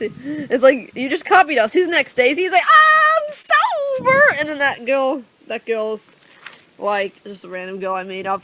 And her name's Princess Crazy. And then suddenly they're teleported to this, like, they're basically teleported to this, like, alternate universe or alternate dimension or something. Or this random world that they've never been to before, where the sky is green and the grass is blue, and like the sun is like red or something, like a yellow swirl in it apparently. And then like I imagine that if there was background music, it would be the Super Mario Brothers overworld theme played backwards. And then the big battle starts. Like they all start battling, except for Daisy, Crazy, Dino, and Yoshi. And then Dino actually figured out that she's a ripoff, but she still thinks it's funny to watch all the conflict. The others were actually tricked into thinking they were ripoffs by Cario. Then his sister shows up. They look nothing alike. Like, seriously, they don't look nothing alike. The sister is the voice of Apricot for some reason. And then Yoshi realizes that they're not exactly the same. Because she's like, I hate eating a lot, or something. And Yoshi realizes that Dino isn't really that similar to Yoshi at all, except in appearance.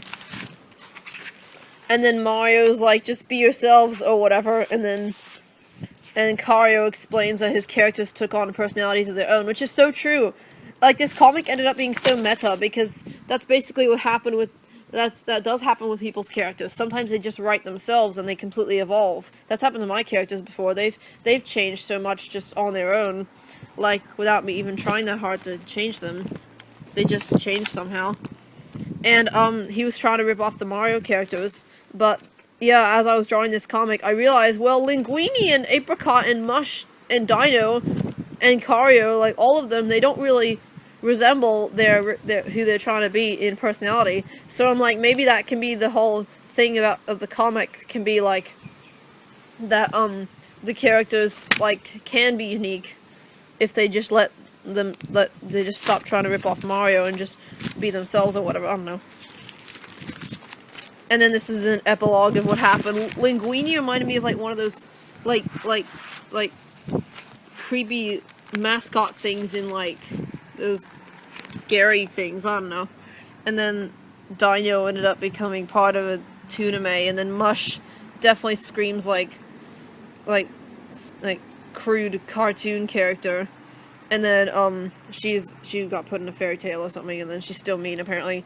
And those two started their own company, so you can't see it very well, super shadows in it. And then she just gets drunk. Princess Crazy gets drunk. I like to imagine that maybe she drinks more soda, but she also likes to drink alcohol, I don't know. I forgot to mention the inspiration for the Nontundi comic. It all started when I was like talking. I just would randomly tell stories to myself during school, and I randomly made out like Cario March 46 on the Nontundi 46, and I used to do voices with like, it's like, you rip off a Nintendo, no, you do rip offs or something. I don't know. It's just really random. I'm sorry, I meant to say Nontundi, but you know, where Nontundi thought that was like you're the rip off, and Nintendo is like, no, you're the rip off. It's like, it's just really weird and silly, but I don't know. I just like, there's like, okay, I have to make a comic out of that. I just have to. So yeah, I was still working on Besties when I started that comic, but anyway. This is my Waluigi X Daisy comic. Don't hate on the shipping, please, but anyway. It's probably more popular than Luigi and Toadette. Actually, I don't know. I don't know if it is or not. So anyway, so it starts with Waluigi proposing to Daisy, and then like the last panel is kind of fail. Like, I don't know.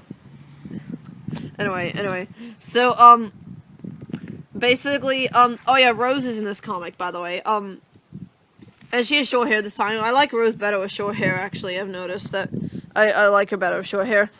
Anyway, so then, by the way, in this comic takes place 5 years later, so the other couple's already married. So Luigi and Toadette are married in this comic, so Mario and Peach and Yoshi and Birdo are already married in the present as well. And then, basically, they're talking about how Daisy used to like Luigi, and they're like, oh, I'm glad she's finally over you, but then, oh no, she's actually not over him at all. And then, meanwhile, Rose is her girlfriend, Lizzie, they're at the arcade, and they're basically, and then Lizzie's really shy about being in love or whatever, and then she thinks that Rose is proposing to her, and then she's like, oh, we're too young, and she gets nervous, and then she's like, I met Daisy and sorry, spoiler, jeez, it's like, it's like, she's all like, silly, I meant, do you want to come to Daisy and Waluigi's wedding? And she's like, oh, sure. And then she's like, oh, but do get back to me on that marriage thing. She blushed. Why do I love couples where one person is really flirty and the other one's shy? Anyway, especially if they're both girls. Anyway, so then meanwhile, Daisy's like runs out crying, and then they remember, well, Toadette's wedding, she had mood swings and stuff, and then meanwhile, that's another couple that I made up. Well, that's Yellow Toad. He's just in raccoon form right now. That's Yellow Toad, also known as Wally. That's my random character I made up named Hippie. Like, it's a really uncreative name, but I don't care. Anyway, so basically, he's like, he needs to be fleshed out more, because he doesn't really have flaws right now, but he's not like, he doesn't take over the story, so he's not a Gary Stu, but he's also not overpowered. He's just like a normal guy that I made up who, but he's not very fleshed out, like, anyway. But he is used a bit in this comic, so anyway. Hippie. And by the way, I imagine his theme song is the song Zebra that goes dun dun dun dun dun dun dun dun dun dun. Yeah, I don't know. Anyway. So then Daisy kissed Luigi on the cheek. Against his will. Then they have a karaoke night for some random reason, and then Luigi feels guilty, so he tells Toadette what happened, and she's all forgiving. She's like, oh, you never acted on it, it's cool. And then Waluigi gets angry, and Wario backs him up, and they're like, you want to fight me? And then Yoshi's sad, and then Birdo's like tries to cheer him up by singing With or Without Yosh, which I got that from a Mario Maker level that somebody like sent to Nintendo Capri Sun to play in his Mario Maker videos. There was With or Without Yosh, which is most likely a reference to With or Without You. So then ever since then I liked associating that song with Yoshi sometimes. Anyway, and then Waluigi walks away, and then he gets sad, and he's like, well, you'll have to get over Luigi, like, to Daisy. And then Luigi feels guilty, even though it's not really his fault. But anyway, I don't know. So anyway, well, I don't know. I mean, maybe it is a little bit, because they date. I don't know. It's kind of explained a bit later. Anyway, so Hippie and Wally tell about their love story. There's like quite a bit of flashbacks to other people's love stories in this comic. Like, first we had Luigi and Toadette's wedding. Now we have this, and basically this is the story of how Hippie and Wally were dating at the end of high school, but then Hippie had to go to college, and then Wally's like, take me with you, please, Hippie. And then he's like, you got so many great friends, Wally, don't abandon them. I promise I'll be back. I love that. I think my Hippie voice is funny because it's like a fail imitation of trying to do a deep, cool voice, which I can't do, so it's like, it always amuses me when I try to do that voice. Anyway, so then Wally's like cheerful and he's optimistic, and he's telling Luigi everything will work out. That's why they were telling that story, because they were like, everything will work out, and then they were just giving the example about him and Hippie. Anyway, so then Wario and Waluigi go, and then Rose and Lizzie. So basically, while everyone else like probably stayed out longer and went and drank or something, I don't know, but. And went out to drink probably and sent the kids home. I'm like, okay then. And then the kids were supposed to go home straight away. Well, they're actually teenagers, but you know, they're still the youngest ones there. They were supposed to go home, but instead they went to the arcade because Rose disobeyed. And because she's a troublemaker at times. She's nice, but she's also a troublemaker. And stubborn. Anyway, so then oh no, their house got trashed by Wario and Waluigi. And Mario doesn't actually live there anymore. Now Luigi and Toadette live there, and Rose. Mario moved into Peach's castle. Anyway, so basically she's like, oh no, they're gonna kill me, and then like, I don't know, and then Mario and Waluigi there is like, and then they're the ones who trashed the house, and then Rose is getting yelled at by Toadette, which is her mom. Hello, Pages, are you gonna stop flowing around anytime soon? Don't let me repeat myself and keep saying the same thing over and over again. Nope, no spoilers, no spoilers. No spoilers. No spoilers. And no flashbacks to pages we already looked at. Okay, so anyway, then quite a few of my fan characters appear in this comic. This is Maisie, who's Daisy's younger sister. She's normally 13, but in this comic she's 18, because it's 5 years later. Anyway, so basically, they pick her up from the airport, and Daisy sent Peach and Berta to do it because Daisy, like, was too ashamed or something, I don't know. And meanwhile, Toad and Daisy are at Peach's castle for some random reason. And then Daisy was drinking, and basically, they at some point, they all talked her into quitting drinking, but then, and she was doing so well, but then she, like, started drinking again.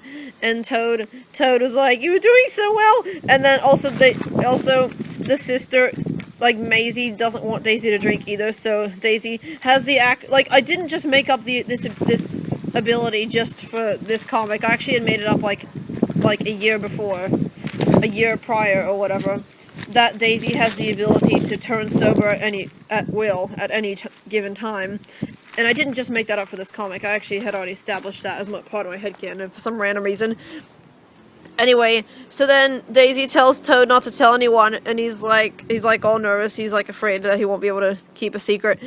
And then Maisie shows up, and then Toad's embarrassed and afraid that that'll accidentally spill Daisy's secret. And then Maisie wants to check up on Daisy to make sure she hasn't been drinking, and Toad gets like speechless, and he's like really nervous. And then Maisie mistakes it as Toad having a crush on her, and then it's all like, I remember when I first drew this panel, I was laughing so much when I first drew it at how funny and cute it was. Because, like, it was just pinching Toad's cheek, and he just has, like, this stoic expression. Anyway, Bodo and Peach show up, and then apparently Toadette and Rose show up, because they were probably staying at Peach's castle, because their house got trashed. And then Luigi's also there, and so is Mario, because apparently Mario was cooking in the kitchen the whole time. He was cooking ravioli. And now they were all there to have lunch or whatever. And then their grandmas are there, who really mostly only speak Italian. And then Mario starts telling them about what's going on with the wedding, and then it's like, why you don't get married? And then it's like, I did get married, Peach, remember? And then she thinks that Mario only likes Peach for her money, which isn't true, by the way. He actually does love Peach. But anyway, Mario gets angry because he feels insulted that his grandma thinks that he doesn't really love Peach, even though he does. And then Peach is like, I'm hearing my name a lot, what are they saying? And Luigi doesn't want to tell her, so he just pretends to talk about fruit. And then Yoshi and Lizzie show up, and even though Lizzie's 13, she's still getting piggybacks from her dad, which is adorable. And then they're all there, and Lizzie's shy because she didn't realize there was so many people there, all crowded and stuff. Then during lunch, Peach proposes a toast, and then Mario tells a story. He's basically still annoyed at his grandma, so he like passive aggressively deals with it by telling the story of how he proposed to Princess Peach. And then it starts off with it happened on Christmas apparently. Oh, sorry, it's Christmas Eve. And then he gave her a peach as a joke present, and then she laughs like lol or RFL and stuff. And then she's like, oh, it's too good. And then Mario gave the real present, which was a ring. A wedding ring or engagement ring or whatever, and then she's like, it's just like, yes! Oh no, it's like, and then like, apparently he tells that story every Christmas. Then Maisie, like, wonders why Waluigi and Daisy aren't saying much, and then Daisy's like, I'm not going to drink brandy or anything, and then Toad, and then she winks at Toad, and he gets scared again, and then he's like, oh, I get it, Daisy's having an affair with Toad! It's like, what? No? And then basically this is the page where everyone starts arguing. So Toad still can't tell the secret, and then Waluigi just like tells her what's going on with the brandy, and then she's like, what? And then Daisy, and then everyone's like, Luigi's being like bitter and sarcastic, and then Peach is like, be nice, and then Rose is flirting with Lizzie, and then Toadette annoys her. She's like, elbows off the table, and then Rose is like, shut up, and then Toadette's like, that's no way to speak to your mom, and then Wally is like, I want garlic, and then Mario gets annoyed, and Toadsworth comes along, and Waluigi tells him to shut up, and then Peach says that was uncalled for. Then Yoshi starts crying because he's like a cinnamon roll or whatever, and my stuff, and then Bodo kisses him, and then Hippie's like, yo. And then, okay, seriously. Okay, so then Hippie tells them, like, this inspirational philosophical quote thing that I made up, where he's like, we all have great power in our words, power that affects the emotions of those around us. Why use that power to break each other's hearts when you can use it for something so much better? Then Waluigi is like, you're right, and then he goes off to find Daisy, and then everyone apologizes and stuff. He didn't apologize to Toadsworth, oh, whatever, anyway, doesn't matter. Anyway, if it doesn't matter, well, savage. Okay, no. Anyway, then Bodo decides to tell her and Yoshi's love story. Then, meanwhile, Waluigi goes to find Daisy, who's apparently throwing up or whatever. And then she's like, even though our strong connection led us to us dating, it wasn't until one tennis match that we realized how in love we were, and still are. And then this is Mario Tennis. So they didn't get together during Mario Tennis, but in my headcanon, but they were already together. But that's when they realized that they really were in love.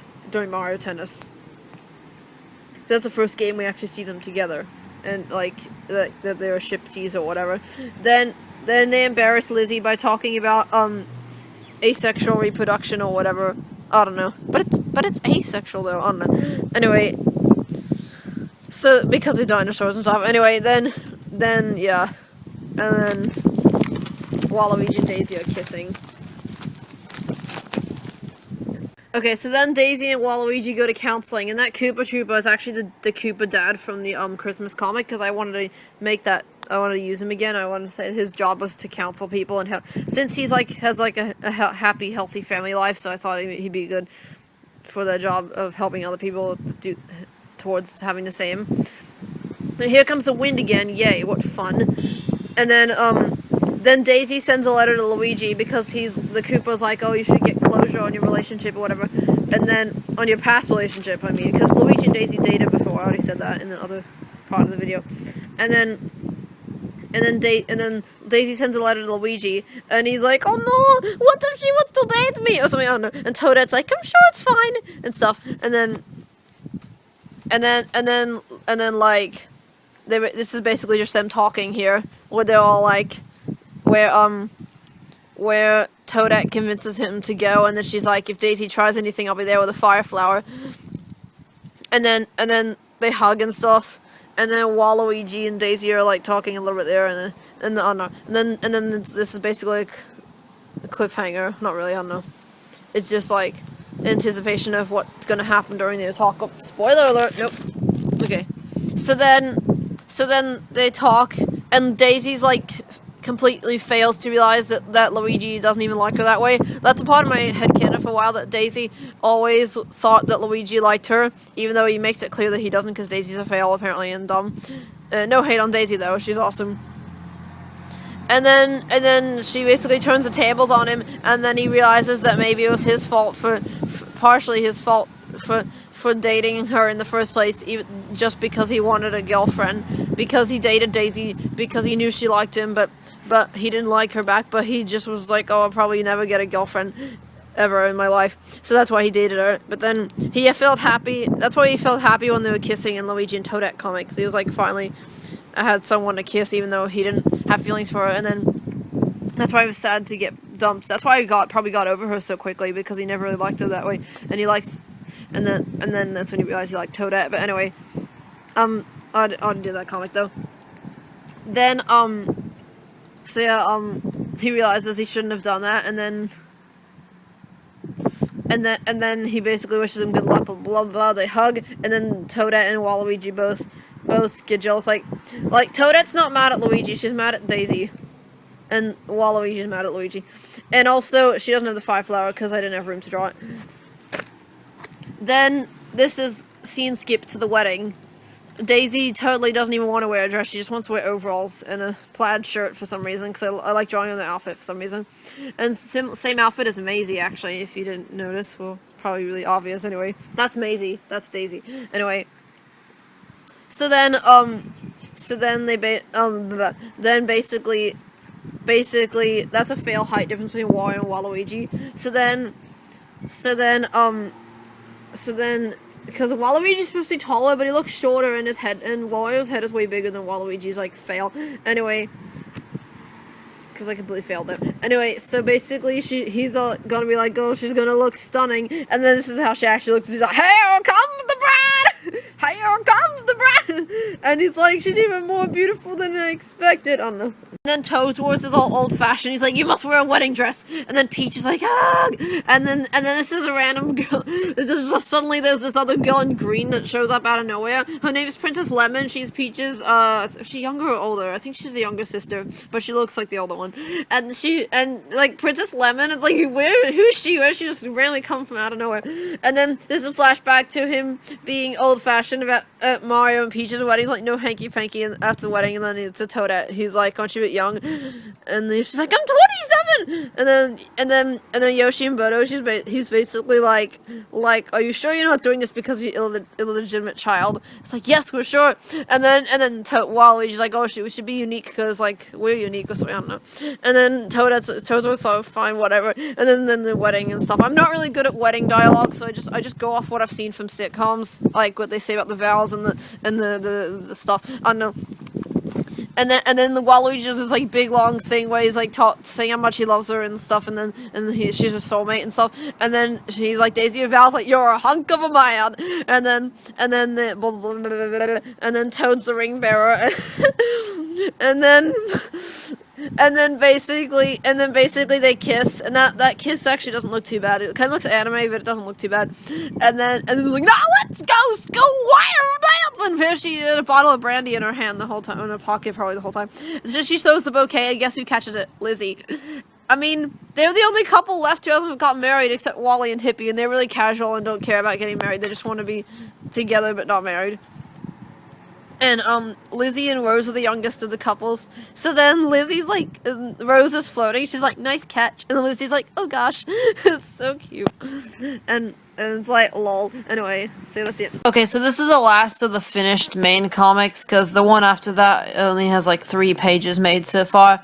So this one's called I Use It. Oh no, it's just really random. By the way, she's in her underwear. It's not supposed to be sexual. It's just supposed to be weird and goofy. Anyway, so then basically Toad and Toadette are like eating that Japanese rice thing that I don't remember what it's called, if it has a special name, that they eat with the chopsticks or whatever in those little tiny bowls. I don't know what it's called. Sorry, Japanese people. I don't know what it's called. And blah, blah, blah, and then suddenly out of nowhere, Toadette gets hit on the head with a green shell, and then Bowser Jr. and Larry appear. I don't know why Larry's with them, I just felt like putting one of the Koopalings with them. Larry is one of my favorite Koopalings. Yeah, I love Bowser Jr. too. I love all the Koopalings and stuff. I always imagine Toadette is more assertive than Toad, so she's, like, Toad is just scared, and he just gives the food. Just because they say, give me your food or whatever. And then she's like, no, I don't know. And then Bowser Jr. gets angry and he'll go out to kidnap Toadette, but then all of a sudden this mysterious superhero appears and it's like, and to rescue them. And then it's like, Daisy's like, no, I ain't Daisy, I'm Daisy! It's just a stupid joke I made up that doesn't even make any sense. A lot like last year or maybe it was the year before, I don't know. Didn't I make it up 2 years ago? Maybe it was last year. I don't know, but anyway, I don't know, I just finally got to use it in this comic. I made that Daisy's superhero name. It's supposed to be stupid, by the way. That's why it's stupid.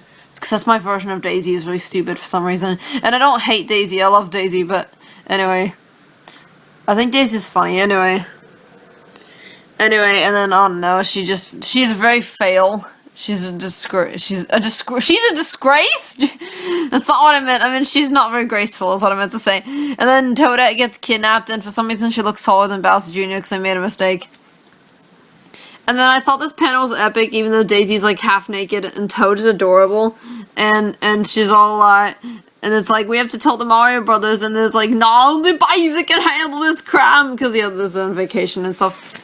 So then Daisy, or Basie, quote unquote Basie, leads Toad to her secret hideout, and then it's like through this pipe, and there's like piranhas chomping and spike balls swinging and stuff. And then they go in, and then there's this western southern guy and his Yoshi, and then blah blah blah blah. She tells them what's wrong. Apparently they're her allies in being a hero or whatever. This is some weird superhero story I made, and I don't hate superhero stories. I actually like superhero stories. Some of them, like, I don't know, I like some superhero stories. I always wrote them as a kid. Except those ones I actually took more seriously than this one. Like, I always wrote stories about myself as a superhero when I was a kid. But like, I was a competent superhero and Daisy is not, so... Or is she done? Dun dun. Okay, I don't know. Anyway, yeah, and Toad's socially awkward, and he just feels awkward being there, and he doesn't know who they are, and they don't know who he is. And then they introduce Toad, and he's like, I'm Dusty, and this is my Steve Pepper, and then Toad is like, can you help us? And then, oh, don't spoil it. And then they're like, let's go find out what's going on and stuff, and then Daisy wants to go. My art style changed a bit. So then Daisy wants to go rescue Toadette, and Toad doesn't really trust Daisy. Toad doesn't really trust Daisy to not mess up, so he's like, I want to go too, but at the same time he's nervous because he's like, oh no, I'm scared, I don't know. And then Daisy's like, you can be my sidekick or something. And then Daisy gives Toad a costume, and it calls him Bode, which is like the worst name ever, but I don't know. And then I love to draw Toad without his mush cap. I know in the Mario cartoon he only had a few strands of hair, but I made up that Mario Brothers 3 took place like a long time ago in the timeline, like 10 years ago, actually more than 10 years. I don't know, I forget, but like Toad lost his hair at one point of his life, then it grew back. So this is when after it grew back. Anyway, and it looks so adorable. Anyway, so Toad is like thinking that they should like be stealthy. Then Daisy starts going, my boot's scooting by my drive and make a rise. I don't know, just singing that Steps 5, 6, 7, 8 song. And then, because I like to make Daisy sing that really badly. And she's like, 5, 6, 7, 9! And there's a bit that I couldn't put because I ran out of room, but after that, usually Daisy's like, I can count. So yeah, but I didn't have room for that part. Anyway, so then the Buzzy Beetles and the Dry Bones and stuff, and then Daisy gets a boombox out of nowhere and plays the actual song, and the Buzzy Beetles start dancing, and one of them has a hat and the other one has hair for some reason. And then Bode, quote unquote, decides to go and try and like split up and see if he can do whatever, and then he notices these Koopas, and then he takes off his costume and chucks it out the window and completely fails because he doesn't have anything. And I didn't draw any private parts because my headcanon is that Toads don't have any private parts. Anyway, so he jumps in, but he's still embarrassed for some reason, because I guess they're used to it. I don't know. But anyway, Toad jumps into a pipe, and then he fails, because, like, look, the head goes in there, and his legs come out there. Like, how tall is he stretched out or something? I don't know. But then, anyway, so he comes out of the pipe that's even closer to the Koopas, and then he sees his own body coming out of the pipe. That must be a weird thing to see. And then he's like, uh-oh, or something. And I don't know. He's like, wah, wah, wah. And then, what? Oh yeah, he lands on top of the Koopa. Okay, and then he throws the Koopa shell at the other Koopa as self-defense, and he apologizes for some reason. And then he puts on the shell that he just threw. He puts on the shell that he just threw, or hit with, or whatever, and says Koopas only with a tongue face. And then, he calls himself Koopio, and he's so obviously not a Koopa, but I guess the Dry Bones is just stupid or something. I don't know, but anyway, he goes in, and there's Larry and Wendy and blah blah blah Lee, and then the door slams behind him. He's like, oh no, you're trapped now. And he doesn't want any trouble, he just wants to know what's going on or something. And then Larry thinks Toadette is Toad's girlfriend. I don't actually ship Toad and Toadette, but it just felt like making Larry and all that tease him about Toadette for some reason. And he's like, we're just friends. And if somebody read this comic and didn't know that I shipped Luigi and Toadette, people might think that I shipped Toad and Toadette, but I don't know. I mean, the idea is cute, but I don't know. I personally, it's not part of my headcanon. I don't know. Anyway, so then Ludwig is suddenly there. Well, he was always there, he just was off screen. And Wendy, oh blah, I don't know. And then they realize that there's nothing there of value, so Toad just leaves and apparently takes off the shelf. And then Daisy gets annoyed, he's like, what? It's like, whatever happened to teamwork? I don't know. And then he's like, I thought we were gonna split up or something. And I went, I don't know. And it's like, also, wow, you naked!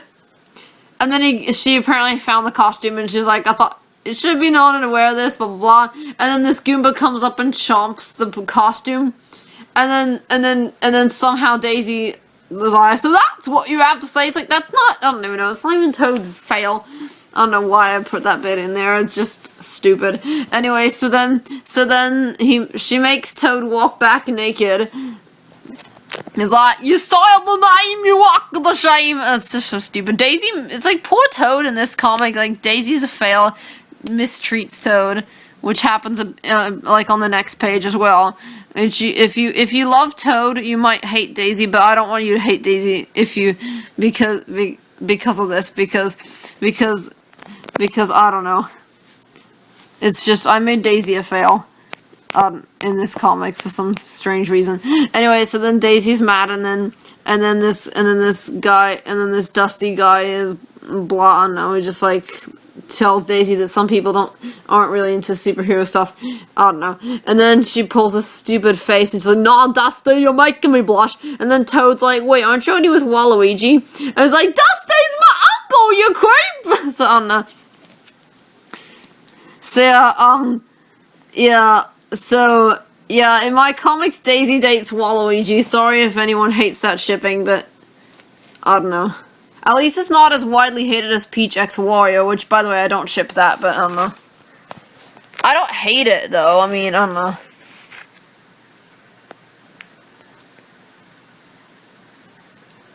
Anyway, so then they go to the desert or whatever, and Daisy's probably more used to deserts because of Sarasaland or stuff. Sarasaland! Oh no. Anyway, so then Toad's like all hot and stuff. They're all tan from the sun and stuff, and then Toad really wants water, and then I could go for some water right now. And they see some mirage with like the classic joke that everyone does in desert stories, but I don't know. I just had to put it in because why not? You kind of have to. It's kind of, like, mandatory. The mandatory, mirage scene.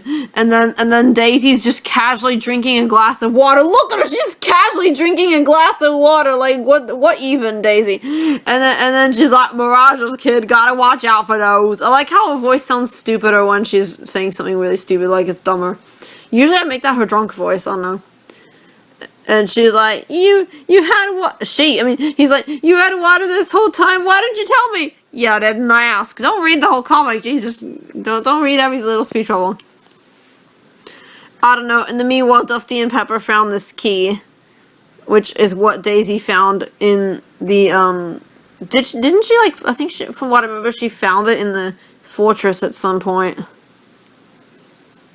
So, yeah, I don't know. She found it somewhere. Anyway, that's Toad, all dried up. He turned into a regular mushroom, which I believe was meant to be a SpongeBob reference from Tea at the Tree Dome episode. Anyway, and then suddenly turns into Toad, pour water on him or whatever. And then he looks really weird there, by the way. And then she's, like, suddenly nice to him. And then he puts his vest back on, I guess. And then she's like, "Oh, name's buys it." And then he unlocks. I actually messed up the key. Like I should have drawn a bit there, so it's, like it suddenly just cuts off. I don't know. I just failed there. And then they realize that there's that Yoshi, like original green, like the green Yoshi, like Yoshi himself, was actually trapped there. And Daisy and Toad just both failed to find him there. It's like fail. And then they're like, "Who are you?" Never mind, I don't know. And then Yoshi explains what was going on and that he got kidnapped and then Pepper is like, so Daisy and Toad both fail to find you. What heroes? And he says that in Yoshi language. Pepper's a Yoshi of very few words, but he can speak. So yeah.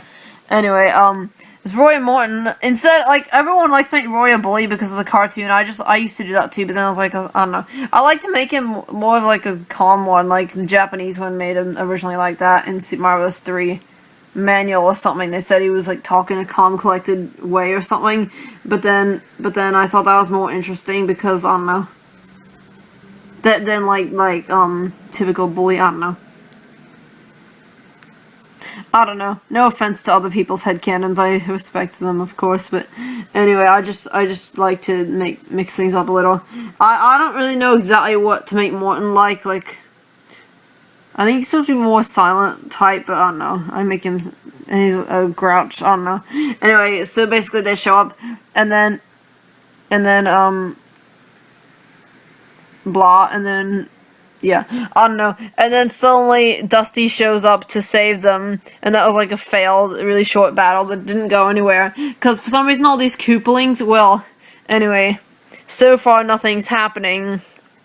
Like, they're just realizing that they're not that that's the wrong spot. And then he's like, there's trouble in Mushroom Park or something.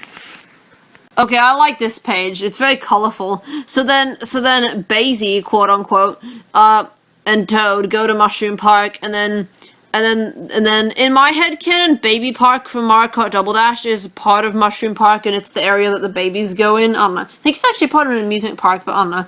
There could be another, maybe Baby Park has multiple installments, like, in different locations. I don't know. So maybe that one of them is in the Mushroom Park, and where all the babies go. Anyway, so, and it's not always a racetrack, like, sometimes it's just a normal place. I don't know. So, anyway, Basie goes as a civilian form Daisy for, like, the first time throughout this entire comic, actually, from what I remember. And she basically pretends that Toad is her child, so that they can go to the, so that Toad can enter Baby Park. That's the Koopa mom from Mario Party 5. I mean the Koopa wife from Mario Party 5. And that was in my Christmas comic. She returns with her paratrooper son. That was a paratrooper from Double Dash. So quite two Double Dash references in this page. Well, okay then. And then yeah. So then Toad, like, spits out the pacifier to be all dramatic and stuff, and it hits Lemmy in the head, and he, like, squeaks cutely or whatever. And then Iggy gets really mad at Toad for hurting Lemmy. And then basically Iggy goes all crazy and then chases Toad around. Meanwhile, Daisy, and I imagine the Baby Park music actually playing in the background while that's happening. It's like da-da-da-da-da-da-da-da-da-da. Yeah. And then meanwhile, Daisy spots this mysterious purple guy named the Man in Purple. It's totally not obvious who it is, by the way. And so he hands Daisy a one-up mushroom, and Daisy's arm looks fail there. Like, what is that on the... I don't know if I was trying to go for, like, a realistic arm and not make them freakishly skinny like I usually do. I don't know what I was going for there. Or if that was just a mistake. But, so he hands her a one-up mushroom. And then he lets her know that basically, the Koopalings were all red herrings and that they were just distractions to get her away from where they were really supposed to go. Which was... do-do-do-do, do-do-do-do. Why am I talking about Double Dash so much? I don't know. I mean, the other things were actually in the comic, but that one was just music from Double Dash. Anyway, so basically, it's like the final thing, showdown or whatever. And Toad is like, do we even do anything? And then, obviously he's not gonna say it out loud, because he's too, like, shy or socially awkward or whatever to mention it. I don't know. Anyway, so then Dusty, it's like that typical scene where, like, the hero is given, like, this item and it's like, use it wisely or something, I don't know. And in this case, it's a bottle of her mother's lucky brandy. I made up that Daisy's mom is named Brandy, by the way, I don't know. Anyway, yeah, I don't know. So, anyway, also my headcanon is that Daisy's dad's side of the family is like the Egyptian sultan type thing from like Desert Kingdom, I don't know. And then the mom's side is like half southern, half western, and that's why Daisy's acts like a western southern girl even though she's from the desert. I don't know. I never made up the dad's name, but I made up the mom's Brandy. But I never drawn a picture of Brandy or made up her personality. So yeah, I don't know. Maybe I did make up her personality, I forgot. I don't know. So anyway, then it's like that other mandatory scene where the hero is like to the sidekick, I'm sorry I mistreated you, blah blah blah. And it's all heartwarming and stuff.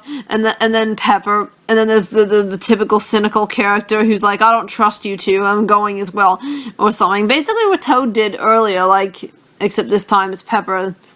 And then I remember when I was thinking, oh, wouldn't it be cool? Like, I remember some people headcanon that Yoshi doesn't go in Bowser's castle because there's a no Yoshi sign. But couldn't if that worked, then Bowser could easily put up a no Mario Brothers sign, and then Mario and Luigi wouldn't be allowed to enter. So why would Yoshi follow that sign rule unless he's like a goody two shoes or something? I don't know. But this Yoshi is no goody two shoes. He's like, Toad's like, everyone knows Yoshis can't enter castles, and he's like, get on. He doesn't care. He's just, I don't know, he's just gonna go in the castle anyway. It's like, I don't know. Cause this Pepper is more of a like a hardcore, not a hardcore, but like bad ASS type Yoshi more than Yoshi himself. Well, I mean Yoshi himself is cool, but my version of Yoshi isn't as like hot-blooded as this one. Like this is my Yoshi character that I decided to have more of a hot-tempered character for some reason. Basically similar to Dash Yoshi. Well, not really. I mean, not exactly the same, but I don't know. Not sure. I can't remember what the other thing I wanted to say was now. I don't know. But anyway, he can, oh yeah, I was gonna say Yoshis can go in castles in Mario Maker, but you know, that's Mario Maker. That's not a main Mario game. Anyway, so then, oh, and of course in Yoshi's Island he can, but that's because you play as Yoshi, so you kind of have to. Anyway, and the other Yoshi games like Yoshi's Woolly World and stuff, but anyway, I don't know, I think Yoshi's Story, probably all the Yoshi games, because you are Yoshi, so, and I'm pretty sure there's castles in all of them, but anyway, that's off topic. Anyway, I've been talking about Yoshi for way too long, like, seriously. So then Bowser Jr. is there. I like how that picture came out, though, somehow. It's nice and colorful and stuff. And then suddenly this Pepper just like is like the equivalent, the Yoshi equivalent of a horse that bucks all the time. So he just bucks Toad off into the air. And then Toad falls, and I don't know, and then Bowser Jr. is there. And I heard that I reckon is apparently considered like fighting words to Southern people, so I don't know. I just put that in. Daisy gets mad because Bowser Jr. said I reckon. And then so she drinks the brandy. And then she's drunk, and that didn't really help a lot, because and that line that she says there, did I eat my drink, I thought milk was pink, that's from Jammerlammy, by the way, and then she's like, fails, and then she like is gonna go slips into the lava or whatever, fail, and Toad is like, upset that Daisy like died or whatever. And then Bowser Jr. thinks it's really entertaining, apparently. And then Toad, like, why does every, like, hardcore character that goes emo and like, is epic in battle, like, suddenly remind me of Sans? I don't know, it's just weird, because I'm not a huge Sans fan either. Like, I mean, I like Sans, but he's not my favorite character. And I'm not one of those, like, people who, like, draws him all the time and says, oh my god, he's the best character! I don't know. No offense to everyone who likes Sans, but you know, I don't know why I'm talking about that. This has nothing to do with Undertale, but anyway, I don't know. It's just that maybe it's Megalovania comes in my head when I think of these type of characters. Anyway, so then Toad suddenly shoots spores and I make him a lefty. He can shoot spores in Smash Brothers when you use Toad as Peach. When you play as Peach and use the Toad shield. Actually, it's more like a Toad attack than a Toad shield. I remember I used to get all upset. I'm like, why would you use Toad as a shield? That's mean. And then I realized that it was actually an attack and not a shield, but you know. I don't know. So anyway, I thought it would be awesome if Toad actually got angry for once, because I haven't made him do that since my comic The Rais, which was like 2 years before this one. Or like 1.5 years, I don't know. So then he shoots the spores at Bowser Jr. and like takes him out immediately. And then he goes to rescue Toadette and realizes she's not there. And then he calls her and she's back at home. And it's like, did you escape?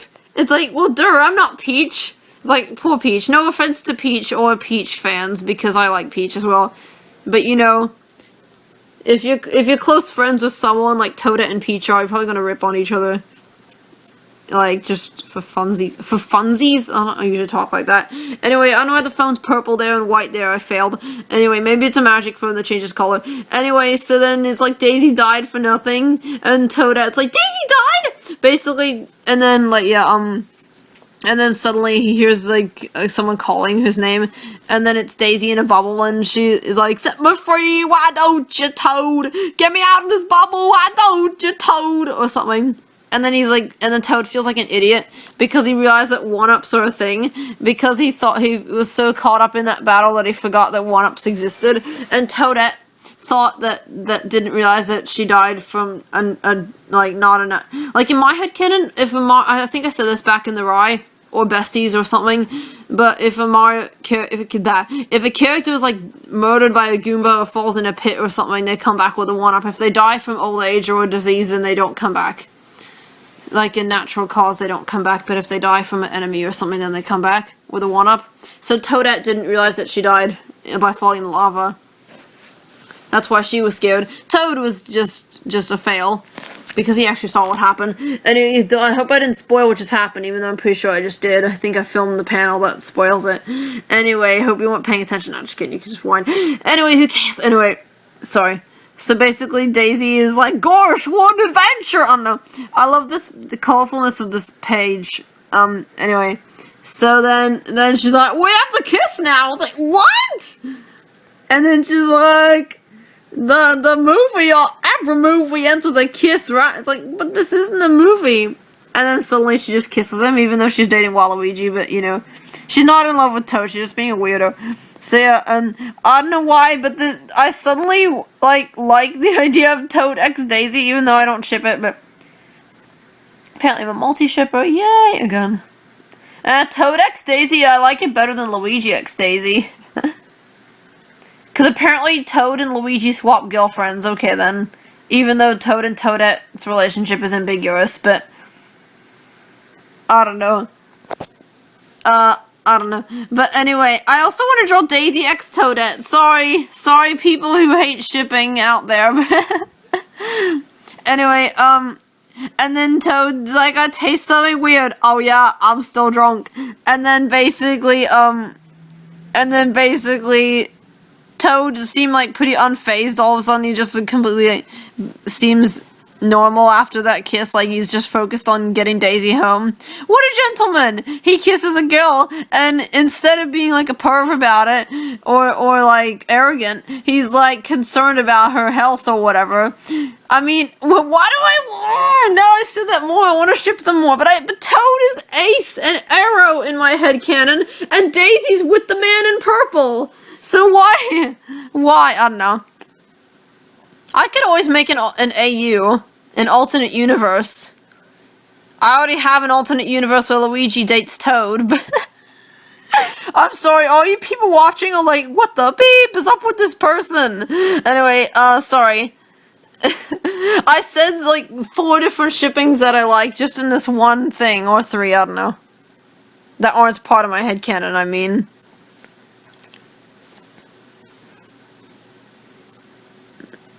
Yeah, what